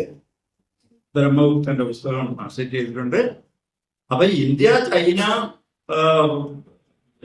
ഈജിപ്ത് മുതലായ രാജ്യങ്ങളിൽ നിന്നൊക്കെ അറിവുകൾ സമാഹരിച്ച് ഗ്രന്ഥങ്ങളാക്കാൻ അറിവുകൾ തന്നു കഴിഞ്ഞ് ഇന്നവർക്ക് അതിന് കഴിയില്ല എന്നുള്ളത് നമുക്കറിയാൻ. കാരണം ഇന്ന് വളരെ ഇടുങ്ങിയ വിശ്വാസങ്ങൾ, ചട്ടക്കൂടുകളിൽ ഒതുങ്ങിക്കഴിയുന്ന ഒരു മതമായിട്ട് അത് മാറിപ്പോയിട്ടുണ്ട്. പക്ഷെ ഒരു കാലത്ത് വളരെ വിപ്ലവകരമായ ഒരു ശക്തിയായിരുന്നു. അത് ഞാനിനി ഇങ്ങനെ ശാസ്ത്രത്തിന്റെ കഥ പറഞ്ഞാൽ എനിക്ക് തീരുമില്ല കേട്ടോ. അതുകൊണ്ട് അധികം പറയില്ല. ഞാനിവിടെ നിർത്തുകയാണ്. എല്ലാവരും വായിക്കുകയും പഠിക്കുകയൊക്കെ ചെയ്യാം. എത്ര മാത്രമേ മാർക്കുള്ളൂ. ശാസ്ത്രം എങ്ങനെയാണ് മനുഷ്യ സമൂഹത്തെ മുന്നോട്ട് നയിക്കുന്നത്, എപ്പോഴാണ് അതിന് തടസ്സം വരുന്നത്, എങ്ങനെയാണ് ഭരണകക്ഷികൾ അതിനെ ദുരുപയോഗം ചെയ്യുന്നത്. ഇപ്പൊ നിങ്ങൾക്കറിയാം ഇസ്രായേലിൽ ചെയ്യുന്നത് ശാസ്ത്രത്തെ മുഴുവൻ യുദ്ധോപകരണങ്ങൾ നിർമ്മിക്കാൻ വേണ്ടി ഉപയോഗിക്കുകയാണ്. അമേരിക്ക ചെയ്യുന്നത് അത് തന്നെയാണ്. ശാസ്ത്രം എന്ന് പറഞ്ഞാൽ അവർക്ക് യുദ്ധോപകരണങ്ങൾ ഉണ്ടാക്കാനാവും. ഇസ്രായേലിനോടും ഇല്ല, മറ്റു പലതും അമേരിക്കയിൽ നടക്കുന്നുണ്ട്. ജർമ്മനിയിൽ ഒരു കാലത്ത് അതാണ് ചെയ്തത്. മുഴുവൻ ശാസ്ത്രജ്ഞന്മാരെയും ഉപയോഗപ്പെടുത്തത് യുദ്ധത്തിന് ആവശ്യമുള്ള ഉപകരണം നിർമ്മിക്കാനാണ്. വേണമെങ്കിൽ ശാസ്ത്രത്തെ ദുരുപയോഗം ചെയ്യും ഭരണകൂടത്തിന്. പക്ഷേ അതല്ലാതെ സ്വതന്ത്രമായി കിട്ടാതെ ഒരു സമൂഹത്തെ മുന്നോട്ട് നയിക്കാനുള്ള ശക്തി ശാസ്ത്രത്തിന് അന്നുകൊണ്ട് ഇന്നുകൊണ്ട് നാളെയും ഉണ്ടാകും.